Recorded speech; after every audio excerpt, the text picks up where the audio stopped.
जय श्री कृष्ण चैतन्य प्रभु नित्यानंद श्री अद्वैत गदाधर श्रीवासादि गौर भक्तवृंद। हरे कृष्ण कृष्ण कृष्ण हरे हरे, हरे राम राम राम हरे हरे।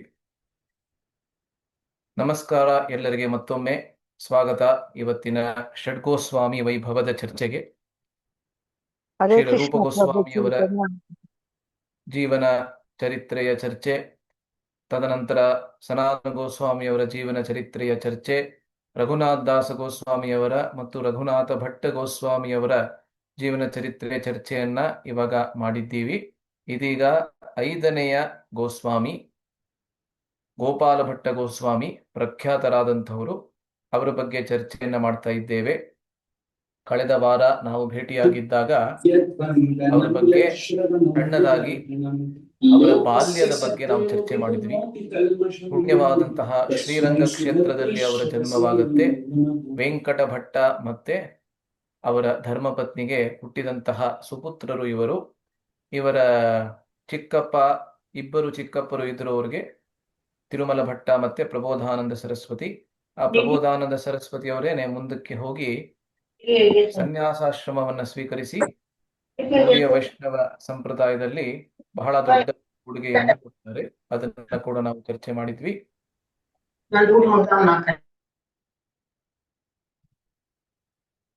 ತದನಂತರ ಚೈತನ್ಯ ಮಹಾಪ್ರಭುಗಳು ಶ್ರೀರಂಗ ಕ್ಷೇತ್ರಕ್ಕೆ ತಮ್ಮ ದಕ್ಷಿಣ ಭಾರತದ ಯಾತ್ರೆಯಲ್ಲಿ ಬರ್ತಾರೆ। 1510 ಅಥವಾ 11 ಆ ಇಸ್ವಿಯಲ್ಲಿ ಬರ್ತಾರೆ। ಅಲ್ಲಿ 4 ತಿಂಗಳ ಕಾಲ ಚಾತುರ್ಮಾಸ್ಯದ ಸಮಯದಲ್ಲಿ ಅಲ್ಲೇ ಕಳೀತಾರೆ। ಅದು ವೆಂಕಟ ಭಟ್ಟನ ಮನೆಯಲ್ಲೇ ಕಳೀತಾರೆ।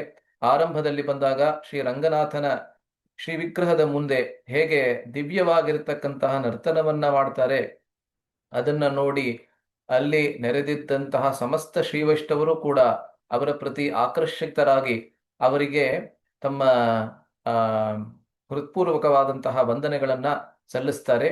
ತದನಂತರ ವೆಂಕಟ ಭಟ್ಟರು ತಮ್ಮ ಮನೆಗೆ ಅವರನ್ನು ಆಹ್ವಾನಿಸ್ತಾರೆ।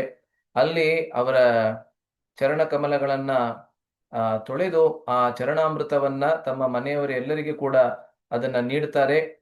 ಅದಾದ ಮೇಲೆ ಗೋಪಾಲ ಭಟ್ಟನಿಗೆ ಅವರ ಸೇವೆಯನ್ನ ಮಾಡೋದಕ್ಕೆ ಹೇಳ್ತಾರೆ। ಮೊದಲನೇ ಬಾರಿ ಆ ಚೈತನ್ಯ ಮಹಾಪ್ರಭು ಅವರ ಚರಣಾಮೃತವನ್ನ ಸ್ವೀಕರಿಸಿದಾಗ ಗೋಪಾಲ ಭಟ್ಟ ಗೋಸ್ವಾಮಿಯವರ ಮನಸ್ಸಿನಲ್ಲಿ ಎಂತಹ ಉತ್ಕೃಷ್ಟವಾದಂತಹ ಭಾವನೆ ಉದ್ಭವವಾಗ್ತದೆ। ಅದಾದ್ಮೇಲೆ ಚೈತನ್ಯ ಮಹಾಪ್ರಭುಗಳ ಪ್ರತಿ ಅವರ ಆಕರ್ಷಣೆ ದಿನೇ ದಿನೇ ತೀವ್ರವಾಗ್ತಾ ಹೋಗುತ್ತೆ। ಕನಸಿನಲ್ಲಿ ಕೂಡ ಚೈತನ್ಯ ಮಹಾಪ್ರಭುಗಳ ನವದ್ವೀಪದ ಲೀಲೆಯನ್ನೇ ನೋಡ್ತಾರೆ। ಆದ್ರಿಂದ ಒಮ್ಮೆ ಚೈತನ್ಯ ಮಹಾಪ್ರಭುಗಳ ಕನಸಿನ ಲೀಲೆಯನ್ನ ನೋಡಿ ಅವರ ಪ್ರತಿ ಆಕರ್ಷಣೆ ಅನ್ನೋದು ಬಹಳ ತೀವ್ರವಾಗಿ ಅವರನ್ನ ಮೂಲತಃ ಕಾಣೋದಕ್ಕೆ ಹೋದಾಗ ಚೈತನ್ಯ ಮಹಾಪ್ರಭುವರು ತಮ್ಮ ಶ್ಯಾಮಸುಂದರನ ರೂಪವನ್ನ ಮತ್ತೆ ತಮ್ಮ ನವದ್ವೀಪ ಚಂದ್ರನ ರೂಪವನ್ನು ಕೂಡ ಗೋಪಾಲ ಭಟ್ಟ ಗೋಸ್ವಾಮಿಯವರಿಗೆ ತೋರಿಸಿ, ನಂತರ ಮತ್ತೆ ಅವರ ಸನ್ಯಾಸಾಶ್ರಮದ ವಿಶೇಷವಾದಂತಹ ರೂಪವನ್ನು ತೋರಿಸ್ತಾರೆ। ಇದನ್ನ ನಾವು ಚರ್ಚೆ ಮಾಡಿದ್ವಿ। ಆಮೇಲೆ ಅವರಿಗೆ ಒಂದು ಉಪದೇಶವನ್ನ ಕೂಡ ಅದೇ ಸಮಯದಲ್ಲಿ ಕೊಡ್ತಾರೆ। ನಿಮ್ಮ ತಂದೆ ತಾಯಂದಿರು ಇಬ್ಬರು ಕೂಡ ನನ್ನ ಪರಿಶುದ್ಧ ಭಕ್ತರು, ಆದ್ರಿಂದ ಅವರು ಜೀವಂತವಾಗಿರುವವರೆಗೆ ಅವರ ಸೇವೆಯನ್ನ ಬಹಳ ಸಾವಧಾನವಾಗಿ ಮಾಡಿ, ಅವರು ಈ ಲೋಕದಿಂದ ವೈಕುಂಠಕ್ಕೆ ತೆರಳಿದ ನಂತರ ನೀವು ವೃಂದಾವನಕ್ಕೆ ಹೋಗಿ ರೂಪ ಗೋಸ್ವಾಮಿ ಮತ್ತೆ ಸನಾತನ ಗೋಸ್ವಾಮಿಯವರ ಆಶ್ರಯವನ್ನ ಪಡೆದು ಅಲ್ಲಿ ಅನೇಕ ಗ್ರಂಥಗಳನ್ನ ರಚಿಸಿ ನಿಮ್ಮ ಭಕ್ತಿ ಸೇವೆಯನ್ನ ಮುಂದುವರಿಸಬೇಕು, ಆ ರೀತಿಯಾದಂತಹ ಉಪದೇಶವನ್ನ ಕೊಡ್ತಾರೆ। ಮತ್ತೆ ಆ 4 ತಿಂಗಳ ಕಾಲ ಅಲ್ಲಿ ವೆಂಕಟ ಭಟ್ಟರ ಮನೆಯಲ್ಲಿ ಇರಬೇಕಾದ್ರೆ ವೆಂಕಟ ಭಟ್ಟರ ನಡುವೆ ಅವರ ಆದಾನ ಪ್ರದಾನ ಬಹಳ ಸೊಗಸಾಗಿರ್ತದೆ। ಒಮ್ಮೆ ಲಕ್ಷ್ಮಿ ಮತ್ತೆ ರಾಧೆ, ಶ್ರೀಮತಿ ರಾಧಾರಾಣಿ ಇವರಿಬ್ಬರ ನಡುವಿನ ವ್ಯತ್ಯಾಸ ಏನು ಅನ್ನೋದನ್ನು ಕೂಡ ಬಹಳ ಕೂಲಂಕುಷವಾಗಿ ಮಹಾಪ್ರಭು ಅವರಿಗೆ ತಿಳಿಸ್ಕೊಡ್ತಾರೆ। ಇದಾದ ಮೇಲೆ ಆ ಅವರ ತಂದೆ ತಾಯಂದಿರು ಅಂದ್ರೆ ವೆಂಕಟ ಭಟ್ಟ ಮತ್ತೆ ಅವರ ಧರ್ಮಪತ್ನಿ ಈ ಲೋಕದಿಂದ ಪ್ರಸ್ಥಾನ ಮಾಡಿದ ನಂತರ ವೃಂದಾವನಕ್ಕೆ ತೆರಳುತ್ತಾರೆ ಗೋಪಾಲ ಭಟ್ಟ ಗೋಸ್ವಾಮಿ ಅವರು। ಮಹಾಪ್ರಭು ಅವರು ತೋಟಾ ಗೋಪಿನಾಥನ ದೇವಸ್ಥಾನದಲ್ಲಿ ಒಮ್ಮೆ ಇರಬೇಕಾದ್ರೆ ರೂಪ ಗೋಸ್ವಾಮಿಯವರ ಒಂದು ಸಂದೇಶ, ಒಂದು ಪತ್ರ ಅವರು ತಲುಪುತ್ತೆ। ಆ ಪತ್ರವನ್ನ ಓದಿ ಅವರಿಗೆ ಗೊತ್ತಾಗತ್ತೆ ಗೋಪಾಲ ಭಟ್ಟ ಗೋಸ್ವಾಮಿ ಅವರು ವೃಂದಾವನಕ್ಕೆ ಬಂದಿದ್ದಾರೆ ಅಂತ. ಅದನ್ನ ಓದಿ ಅವರಿಗೆ ಬಹಳ ಸಂತೋಷವಾಗಿ ಅವ್ರಿಗೆ 2-3 ಉಡುಗೊರೆಗಳನ್ನ ಗಿಫ್ಟ್ಗಳನ್ನ ಕಳಿಸ್ತಾರೆ. ಮೊದಲನೇದು ಅವರ ಕೌಪಿನ, ಎರಡನೇದು ಅವರು ಕೂತ್ಕೊಳ್ತಾ ಇದ್ದಂತಹ ಆಸನ, ಮೂರನೇದು ಅವರ ಶಲ್ಯ ಅಥವಾ ಅಂಗವಸ್ತ್ರ. ಈ 3 ಉಡುಗೊರೆಗಳನ್ನ ಕಳಿಸ್ತಾರೆ. ಗೋಪಾಲ ಭಟ್ಟ ಗೋಸ್ವಾಮಿ ಅವರಿಗೆ ಅದನ್ನ ಸ್ವೀಕರಿಸಿ ಬಹಳ ಬಹಳ ಸಂತೋಷವಾಗತ್ತೆ. ಇಲ್ಲಿವರೆಗೆ ನಾವು ಚರ್ಚೆಯನ್ನು ಮಾಡಿದ್ವಿ. ಇವತ್ತು ಬಹಳ ವಿಶೇಷವಾದಂತಹ ವಿಷಯ, ಗೋಪಾಲ ಭಟ್ಟ ಗೋಸ್ವಾಮಿಯವರ ಪ್ರಾಣಧನ ಅಥವಾ ಇಷ್ಟ ದೇವ ಆದಂತಹ ರಾಧಾರಮಣರ ಆವಿರ್ಭಾವದ ಬಗ್ಗೆ ಇವತ್ತು ನಾವು ಸ್ವಲ್ಪ ಮಟ್ಟಕ್ಕೆ ನಾವು ಚರ್ಚೆಯನ್ನ ಮಾಡೋಣ. ಬಹಳ ಸೊಗಸಾದಂತಹ ವಿಷಯ, ಮತ್ತೆ ಇದರ ಹಿಂದೆ ಇರುವಂತಹ ಕಥೆ ಕೂಡ ಬಹಳ ಸೊಗಸಾದಂತಹ ಕಥೆ, ಬಹಳ ಆಸಕ್ತಿಯುತವಾದಂತಹ ಕಥೆ ಅಲ್ವಾ. ಈ ಆರು ಗೋಸ್ವಾಮಿ ಅವರ ಇಷ್ಟ ದೇವತೆಗಳನ್ನ ನಾವು ಗಮನಿಸಿದ್ರೆ, ರಾಧಾರಮಣ ಎಂಬಂತ ವಿಗ್ರಹ ಏನಿದೆ ಇದು ಬಹಳ ವಿಶೇಷವಾದಂತಹ ಸ್ಥಾನವನ್ನ ಹೊಂದಿದೆ. ಖಂಡಿತವಾಗಲು ಅದರಲ್ಲಿ ಯಾವುದೇ ಸಂಶಯವಿಲ್ಲ.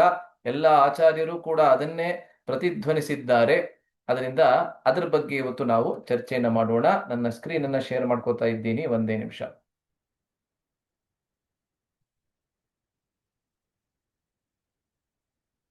ಎಲ್ಲರಿಗೂ ಕಾಣಿಸ್ತಾ ಇದೆ ಅಂತ ಅಂದ್ಕೋತೀನಿ.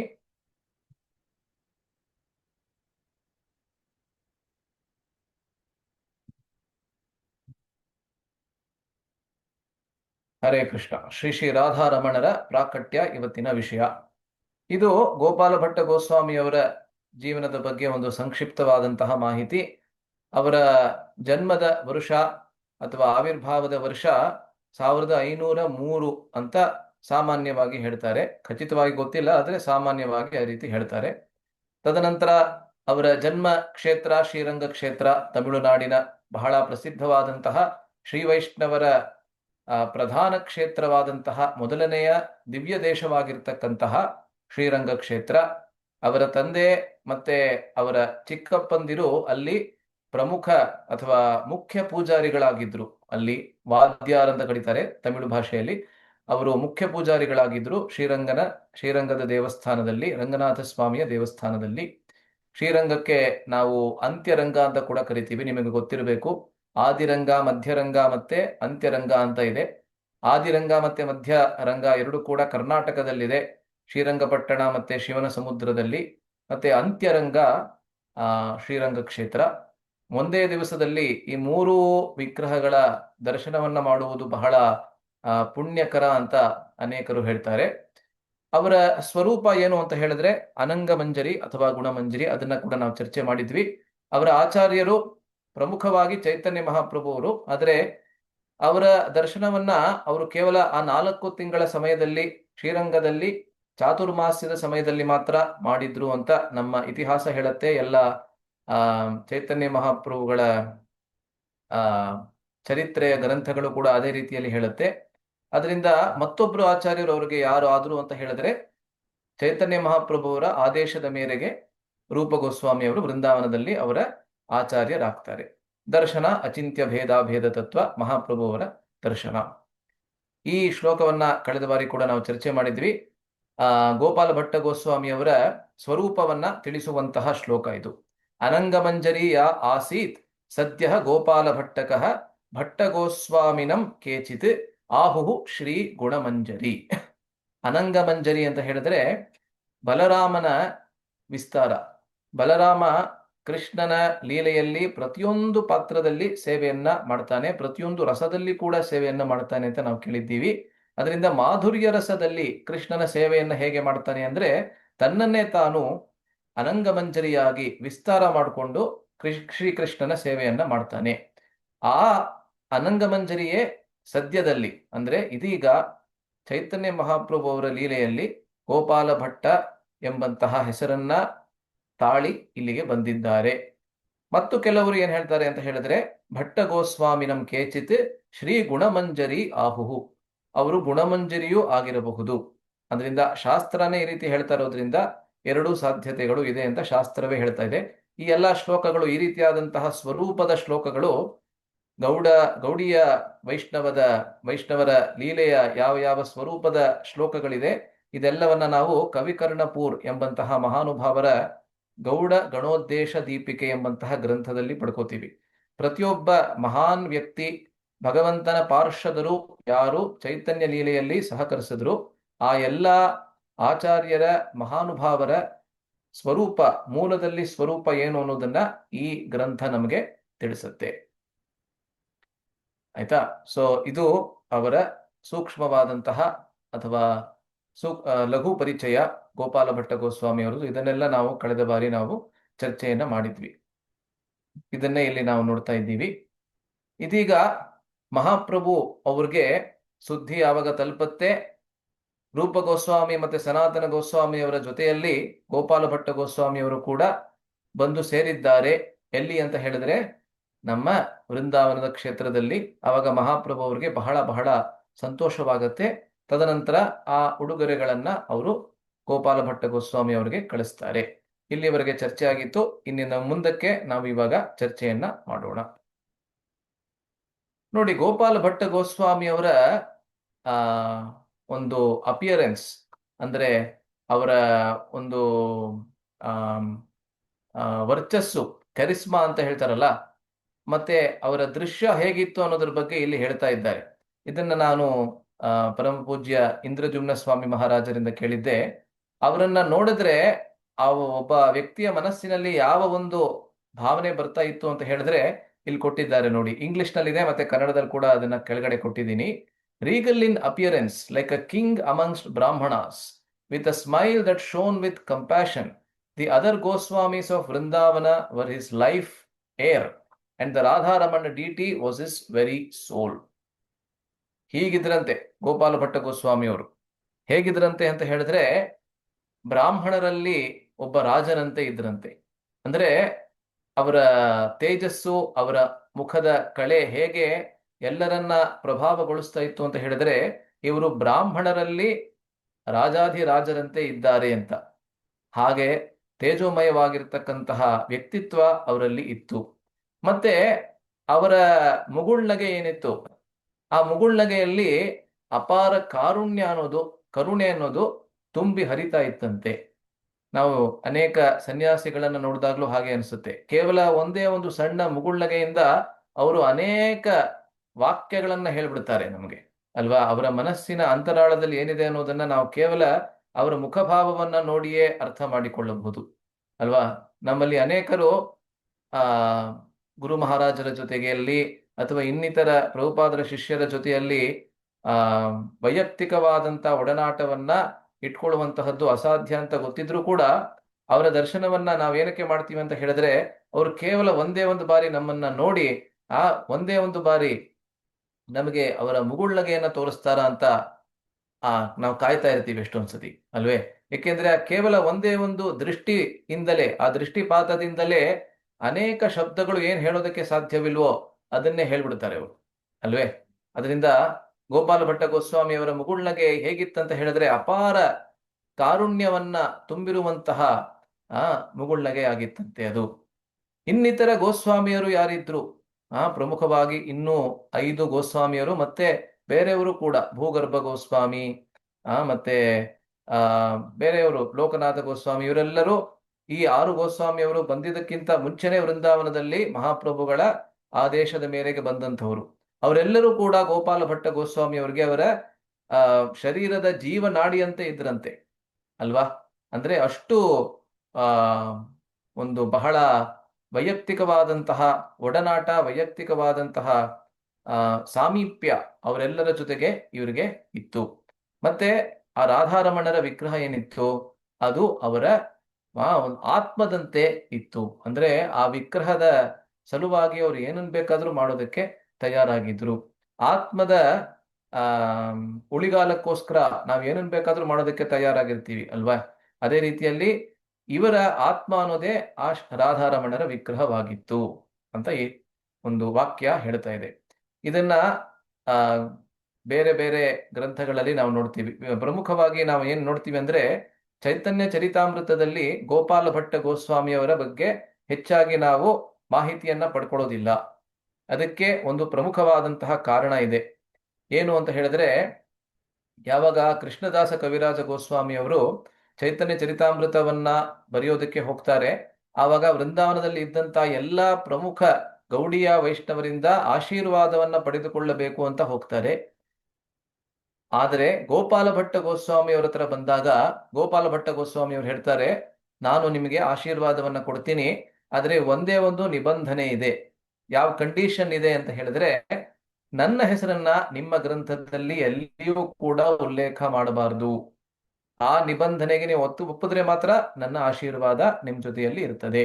ಅಂದ್ರೆ ಗೋಪಾಲ ಭಟ್ಟ ಗೋಸ್ವಾಮಿ ಅವರು ಎಷ್ಟು ವಿನಮ್ರರಾಗಿದ್ರಂತ ಹೇಳಿದ್ರೆ, ಮಹಾಪ್ರಭುವಿನ ಮೇಲೆ ಬರೆಯುತ್ತಿರುವಂತಹ ಆ ಇಷ್ಟು ಪ್ರಮುಖವಾದಂತಹ ಜೀವನ ಚರಿತ್ರೆಯ ಕಥೆ ಏನಿದೆ, ಚೈತನ್ಯ ಚರಿತಾಮೃತ ಅನ್ನೋದು ಗೌಡಿಯ ವೈಷ್ಣವರಿಗೆ ರಸಗುಲ್ಲ ಇದ್ದಂತೆ ಅಂತ ಹೇಳ್ತಾರೆ. ಪ್ರಭುಪಾದರು ಹೇಳ್ತಾ ಇದ್ರು, ಈ ರಸಗುಲ್ಲ ರಸಮಲೈ ಎಲ್ಲ ಎಷ್ಟು ತಿಂದ್ರೂ ಕೂಡ ಮತ್ತಷ್ಟು ತಿನ್ಬೇಕನ್ಸುತ್ತೆ. ಅದರಿಂದ ನಮ್ಗೆ ಅದು ನಿಜವಾದಂತಹ ಬಂಗಾಳಿ ಮಧುರ ಪದಾರ್ಥ, ಸಿಹಿ ಪದಾರ್ಥ ಅಲ್ಲ. ನಮಗೆ ನಿಜವಾದಂತಹ ಸಿಹಿ ಪದಾರ್ಥ ಏನು ಅಂತ ಹೇಳಿದ್ರೆ ಚೈತನ್ಯ ಚರಿತಾಮೃತ. ಬಂಗಾಳದ ನಿಜವಾದಂತ ರಸಗುಲ್ಲ ಅಥವಾ ರಸಮಲೈ ಏನು ಅಂತ ಹೇಳಿದ್ರೆ ಚೈತನ್ಯ ಚರಿತಾಮೃತ ಅಂತ ಪ್ರಭುಪಾದರು ಹೇಳ್ತಾ ಇದ್ರು ಅಲ್ವಾ. ಅದರಿಂದ ಅಂತ ಮಹಾನ್ ಗ್ರಂಥದಲ್ಲಿ ಕೂಡ ನನ್ನ ಉಲ್ಲೇಖ ಇರಬಾರದು, ಆವಾಗ ಮಾತ್ರ ನಿಮಗೆ ಆಶೀರ್ವಾದ ಕೊಡ್ತೀನಿ. ಅಂದ್ರೆ ತಮ್ಮ ಆ ಹೆಸರು ಎಲ್ಲರಿಗೆ ಗೊತ್ತಾಗಬೇಕು, ತಾವು ಸರ್ವ ವ್ಯಾಪಕರಾಗಬೇಕು ಅಂತ ಎಲ್ಲ ಜನರಲ್ಲಿ ಯಾವ ಸಾಮಾನ್ಯವಾದಂತ ಹುಲುಮಾನವರ ಮನಸ್ಸಿನಲ್ಲಿ ಇರುವಂತ ಯಾವ ಆಸೆ ಇದೆ ಅದರ ತೃಣ ಮಾತ್ರ ಕೂಡ ಅವರಲ್ಲಿ ಇರಲಿಲ್ಲ. ಅದರಿಂದ ಗೋಪಾಲ ಭಟ್ಟ ಗೋಸ್ವಾಮಿ ಅವರ ಬಗ್ಗೆ ನಾವು ಪ್ರಮುಖವಾಗಿ ಚೈತನ್ಯ ಮಹಾಪ್ರಭುಗಳ ಮೇಲೆ ಇರುವಂತ ಇತರ ಗ್ರಂಥಗಳೇನಿದೆ, ಚೈತನ್ಯ ಭಾಗವತ, ವೃಂದಾವನ ದಾಸ ಠಾಕೂರರದು, ಮತ್ತೆ ಲೋಚನದಾಸ ಠಾಕೂರರ ಚೈತನ್ಯ ಮಂಗಲ, ಈ ರೀತಿಯಾದಂತಹ ಗ್ರಂಥಗಳಿಂದ ನಾವು ಅವರ ಬಗ್ಗೆ ಮಾಹಿತಿಯನ್ನ ಪಡ್ಕೋತೀವಿ. ಸೊ ವೃಂದಾವನಕ್ಕೆ ಯಾವಾಗ ಬಂದು ಆಗಮಿಸ್ತಾರೆ ಗೋಪಾಲ ಭಟ್ಟ ಗೋಸ್ವಾಮಿ ಅವರು, ಅನೇಕ ವರ್ಷಗಳು ಅವರು ರೂಪ ಗೋಸ್ವಾಮಿ ಅವರ ಜೊತೆಯಲ್ಲೇನೆ ರಾಧಾ ಗೋವಿಂದರ ಸೇವೆಯನ್ನ ಮಾಡ್ತಾ ಇರ್ತಾರೆ.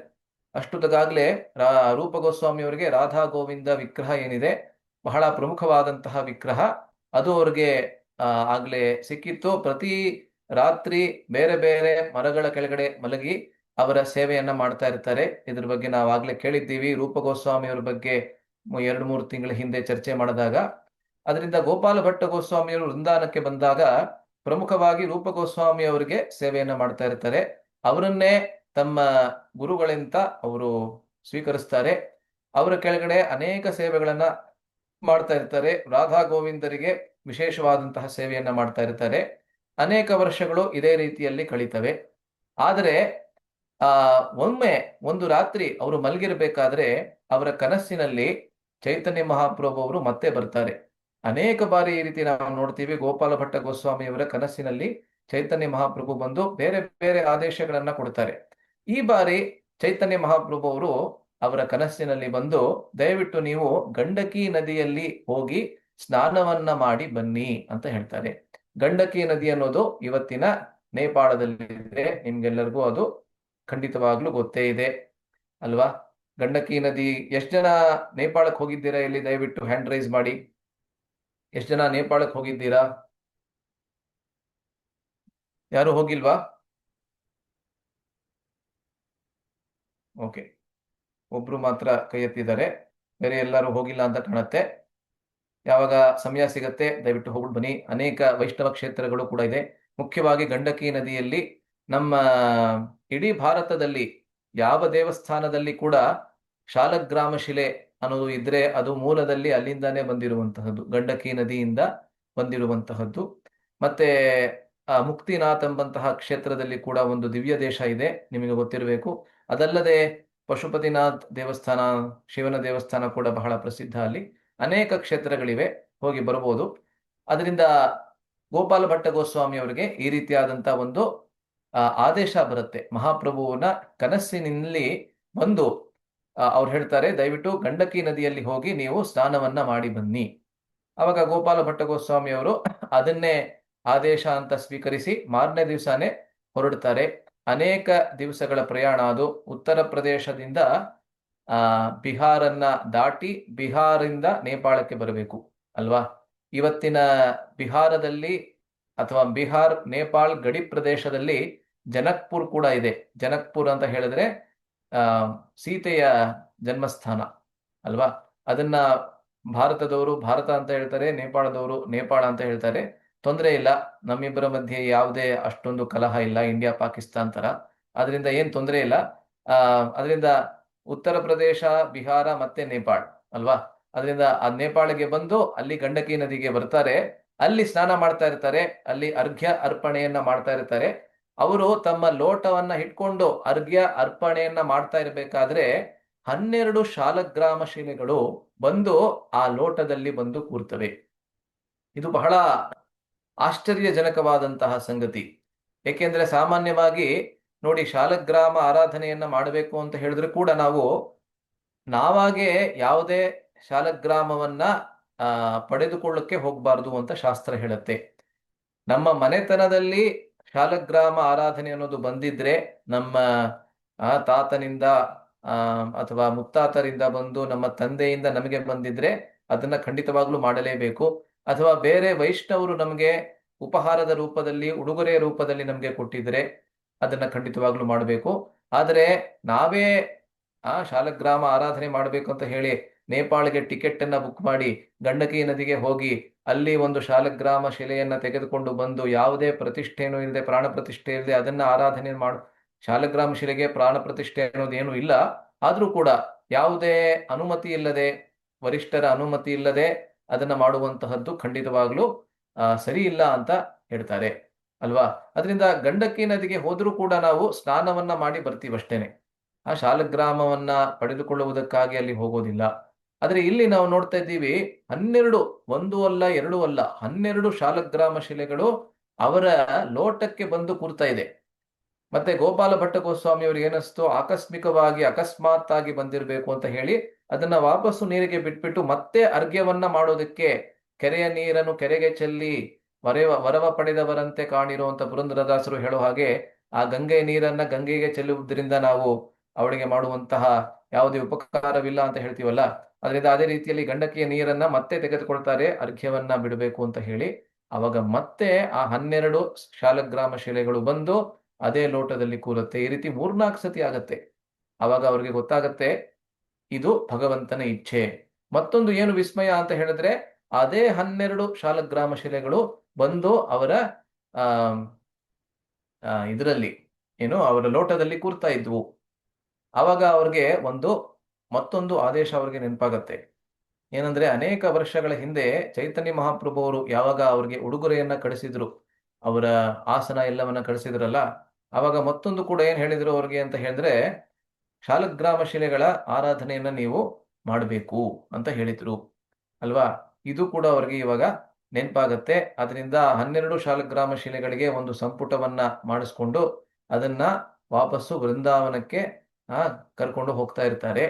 ದಾರಿಯಲ್ಲಿ ಅವರು ಹರಿದ್ವಾರ್ ಹತ್ರ ಇರಬೇಕಾದ್ರೆ, ಹರಿದ್ವಾರ್ ಕ್ಷೇತ್ರ ಕೂಡ ಬಹಳ ಪ್ರಸಿದ್ಧ, ಅಲ್ಲಿ ಅವರು ಪ್ರಯಾಣ ಮಾಡ್ತಾ ಇರಬೇಕಾದ್ರೆ ಬಹಳ ಜೋರಾಗಿ ಮಳೆ ಬರೋದಕ್ಕೆ ಶುರುವಾಗುತ್ತೆ.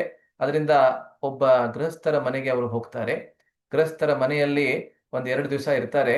ಅಲ್ಲಿ ಇರಬೇಕಾದ್ರೆ ಅವ್ರಿಗೆ ಗೊತ್ತಾಗತ್ತೆ ಆ ಗಂಡ ಹೆಂಡತಿಗೆ ಇನ್ನೂ ಮಕ್ಕಳಾಗಿರ್ಲಿಲ್ಲ. ಮತ್ತೆ ಅವರು ಬಹಳ ಪರಿತಪಿಸ್ತಾ ಇರ್ತಾರೆ ಮಕ್ಕಳಾಗಿಲ್ಲ ಅಂತ. ಅದರಿಂದ ಗೋಪಾಲ ಭಟ್ಟ ಗೋಸ್ವಾಮಿ ಅವರು ಅವರ ಆಶೀರ್ವಾದವನ್ನ ಅವ್ರಿಗೆ ಕೊಡ್ತಾರೆ, ಶೀಘ್ರದಲ್ಲಿ ನಿಮಗೆ ಮಕ್ಕಳಾಗತ್ತೆ ಅಂತ. ಮತ್ತೆ ಆ ಗಂಡ ಯಾರಿದ್ರು ಅವ್ರಿಗೆ ಎಷ್ಟು ಸಂತೋಷವಾಗತ್ತೆ ಗೋಪಾಲ ಭಟ್ಟ ಗೋಸ್ವಾಮಿ ಅವರನ್ನ ನೋಡಿ ಅಂತ ಹೇಳಿದ್ರೆ, ನಮಗೆ ಮಕ್ಕಳಾದ್ರೆ ಖಂಡಿತವಾಗ್ಲೂ ಅವರನ್ನ ನಿಮ್ಮ ಸೇವೆಗೋಸ್ಕರ ವೃಂದಾವನಕ್ಕೆ ಕಳಿಸ್ತೀವಿ ಅಂತ ಹೇಳ್ತಾರೆ. ಸೊ ಈ 2 ದಿವಸ ಆಯ್ತು. ಅದಾದ್ಮೇಲೆ ಗೋಪಾಲ ಭಟ್ಟ ಗೋಸ್ವಾಮಿ ಅವರು ಆ ಶಾಲಗ್ರಾಮ ಶಿಲೆಗಳನ್ನ ವೃಂದಾವನಕ್ಕೆ ಕರ್ಕೊಂಡು ಬರ್ತಾರೆ.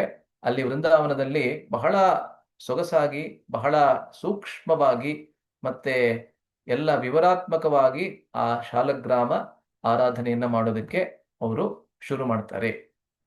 ಈ ಶಾಲಗ್ರಾಮ ಆರಾಧನೆಯನ್ನ ಎಷ್ಟು ಸೊಗಸಾಗಿ ಅವರು ಮಾಡ್ತಾ ಇದ್ರು ಅಂತ ಹೇಳಿದ್ರೆ, ಅನೇಕ ಇತರ ಗೋಸ್ವಾಮಿಯರು, ವಿಶೇಷವಾಗಿ ಭೂಗರ್ಭ ಗೋಸ್ವಾಮಿ ಮತ್ತೆ ಲೋಕನಾಥ ಗೋಸ್ವಾಮಿ ಅಂತ ಹೇಳ್ತಾರೆ, ಅವರು ಕೇವಲ ಗೋಪಾಲ ಭಟ್ಟ ಗೋಸ್ವಾಮಿ ಅವರು ಹೇಗೆ ಆ ಶಾಲಗ್ರಾಮ ಶಿಲೆಗಳ ಆರಾಧನೆಯನ್ನ ಮಾಡ್ತಾ ಇದ್ದಾರೆ ಅಂತ ನೋಡೋದಕ್ಕೇನೆ ಅವರು ಅವರ ಕುಟೀರಕ್ಕೆ ಬರ್ತಾ ಇದ್ರಂತೆ. ಅಂದ್ರೆ ಪ್ರತಿ ದಿವಸ ಆ ಬೆಳಿಗ್ಗೆಯಿಂದ ರಾತ್ರಿಯವರೆಗೆ ಅನೇಕ ವಿಧಿಗಳನ್ನ ಅನುಸರಿಸಿ ಆ ಶಾಲಗ್ರಾಮ ಆರಾಧನೆಯನ್ನ ಅವರು ಮಾಡ್ತಾ ಇದ್ರು. ಶಾಲಗ್ರಾಮ ಶಿಲೆಗಳು ಯಾರ ಮನೆಯಲ್ಲಿ ಇರುತ್ತೆ ಪ್ರತಿ ದಿವಸ ಆರಾಧನೆಯನ್ನ ಮಾಡಲೇಬೇಕು ಅಂತ ಹೇಳ್ತಾರೆ, ಅಂತ ಶಾಸ್ತ್ರ ಹೇಳುತ್ತೆ ಅಲ್ವಾ. ಮತ್ತೆ ಪ್ರಭುಪಾದರು ಮತ್ತೊಂದು ಏನ್ ಹೇಳಿದ್ದಾರೆ ಅಂತ ಹೇಳಿದ್ರೆ, ಶಾಲಗ್ರಾಮ ಶಿಲೆಗಳ ಆರಾಧನೆ ಬಹಳ ಸುಲಭ. ಶ್ರೀ ವಿಗ್ರಹ ಅನ್ನೋದು ನಮ್ಮ ಮನೆಯಲ್ಲಿದ್ದರೆ ಅದರ ಆರಾಧನೆ ಅಷ್ಟೊಂದು ಸುಲಭ ಇಲ್ಲ. ಏನಕ್ಕೆ ಅಂತ ಹೇಳಿದ್ರೆ, ಮೊದಲು 16 ಉಪಚಾರಗಳೇನಿದೆ, ಷೋಡಶ ಉಪಚಾರ, ಅದನ್ನ ಮಾಡ್ಬಿಡ್ಬೋದು. ಆದ್ರೆ ಅದಾದ್ಮೇಲೆ ಅಲಂಕಾರ ಮಾಡೋದೇನಿದೆ ಅದು ಬಹಳ ಸಮಯ ಹಿಡಿಯುತ್ತೆ. ಆದ್ರೆ ಶಾಲಗ್ರಾಮ ಶಿಲೆಗಳಿಗೆ ಯಾವುದೇ ಅಲಂಕಾರವಿಲ್ಲ ಅಲ್ವೇ. ಅದು ಭಗವಂತನ ಸ್ವರೂಪವೇ ಹೌದು, ಕಲ್ಲಿನ ರೂಪದಲ್ಲಿ ಇರುವಂತಹ ಸ್ವರೂಪ, ಆದ್ರೆ ಅಲಂಕಾರ ಏನೂ ಇಲ್ಲ. ಅದರಿಂದ ಷೋಡಶೋಪಚಾರ ಆದ್ರೆ 16 ಉಪಚಾರಗಳನ್ನ ಮಾಡಿದ್ರೆ ಆಗೋಯ್ತಷ್ಟೇನೆ ಅಲ್ವೇ, ಅದು ಸುಲಭ. ಅದನ್ನ ಪ್ರಭುಪಾದರು ಒಂದ್ ಕಡೆ ಹೇಳ್ತಾರೆ, ಶಾಲಗ್ರಾಮ ಆರಾಧನೆ ಅಂತ ಹೇಳಿದ್ರೆ ಆ ಶಿಲೆಯನ್ನ ಎಬ್ಬಿಸುವುದು, ಪೂಜಿಸುವುದು, ಮತ್ತೆ ಮಲಗಿಸುವುದು ಅಷ್ಟೇನೆ ಅಂತ ಹೇಳ್ತಾರೆ ಪ್ರಭುಪಾದರು ಅಲ್ವಾ.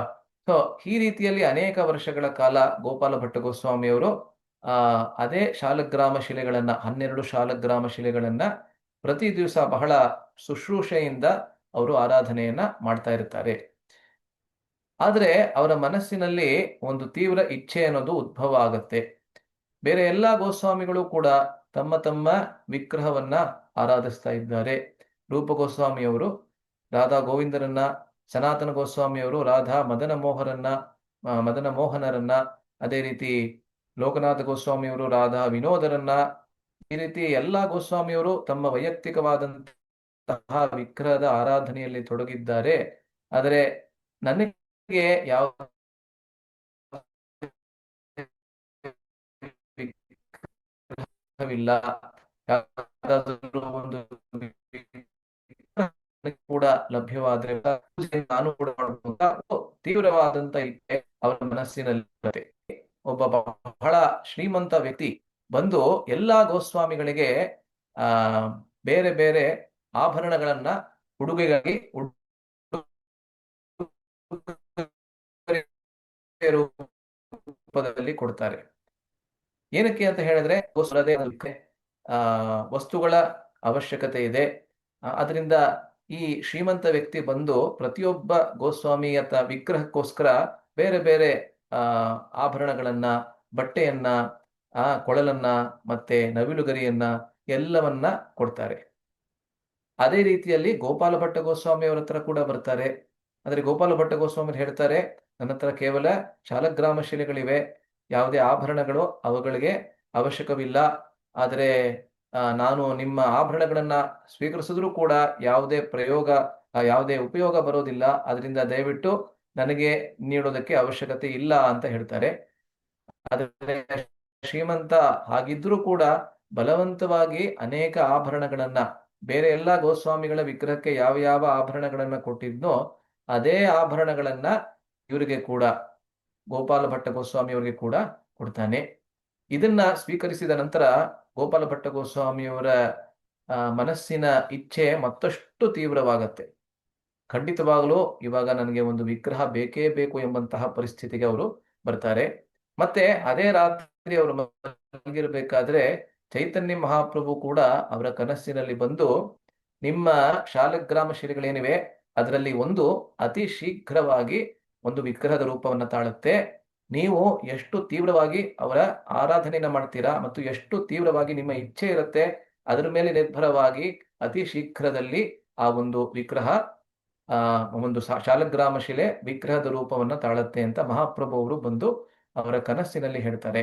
ಮಾರನೇ ದಿವಸ ಹೇಳ್ಬೇಕಾದ್ರೇನೆ ಗೋಪಾಲ ಭಟ್ಟ ಗೋಸ್ವಾಮಿ ಅವರಿಗೆ ಬಹಳ ಸಂತೋಷವಾಗತ್ತೆ. ಮತ್ತೆ ಅವರು ಅದೇ ದಿವಸದಿಂದ ಈ 12 ಶಾಲಗ್ರಾಮ ಶಿಲೆಗಳು ವಿಗ್ರಹ ರೂಪವನ್ನ ಆಗಲೇ ತಾಳ್ಬಿಟ್ಟಿದೆ ಅಂತ ಹೇಳಿ, ಯಾಕೆಂದ್ರೆ 12ರಲ್ಲಿ ಯಾವ ಶಾಲಗ್ರಾಮ ಶಿಲೆ ವಿಗ್ರಹದ ರೂಪವನ್ನ ತಾಳತ್ತೆ ಅನ್ನೋದು ಅವ್ರಿಗೆ ಗೊತ್ತಿಲ್ಲ. ಆದ್ರಿಂದ ಈ 12 ಶಾಲಗ್ರಾಮ ಶಿಲೆಗಳು ವಿಗ್ರಹ ರೂಪವನ್ನ ಆಗ್ಲೇ ತಾಳಿದೆ ಅಂತ ಹೇಳಿಕೊಂಡು ಅವರು ಅವುಗಳ ಸೇವೆಯನ್ನ ಮಾಡೋದಕ್ಕೆ ಶುರು ಮಾಡ್ತಾರೆ.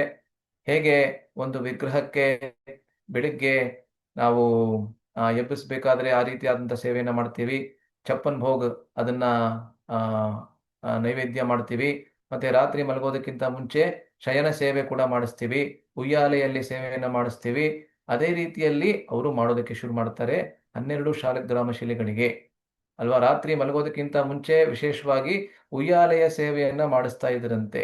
ಆ ರೀತಿ ಅಲ್ಲಿ ಉಲ್ಲೇಖ ಬರುತ್ತೆ. ಮತ್ತೆ ಗೋಪಾಲ ಭಟ್ಟ ಗೋಸ್ವಾಮಿ ಅವರಿಗೆ ಒಂದು ವಿಶೇಷವಾದಂತಹ ಇಚ್ಛೆ ಅವ್ರಿಗೆ ಏನಿತ್ತು ಅಂತ ಹೇಳಿದ್ರೆ, ಆ ಬೃಂದಾವನದ 3 ಪ್ರಮುಖವಾಗಿರ್ತಕ್ಕಂತಹ ವಿಗ್ರಹಗಳು ಏನಿವೆ ನಮಗೆ ಗೊತ್ತಿದೆ. ರಾಧಾ ಗೋವಿಂದ, ರಾಧಾ ಮದನ ಮೋಹನ ಮತ್ತೆ ರಾಧಾ ಗೋಪಿನಾಥ, ಈ ಮೂರುವರು ಕೂಡ ಬೃಂದಾವನದ ಪ್ರಮುಖವಾಗಿರ್ತಕ್ಕಂತಹ ವಿಗ್ರಹಗಳು.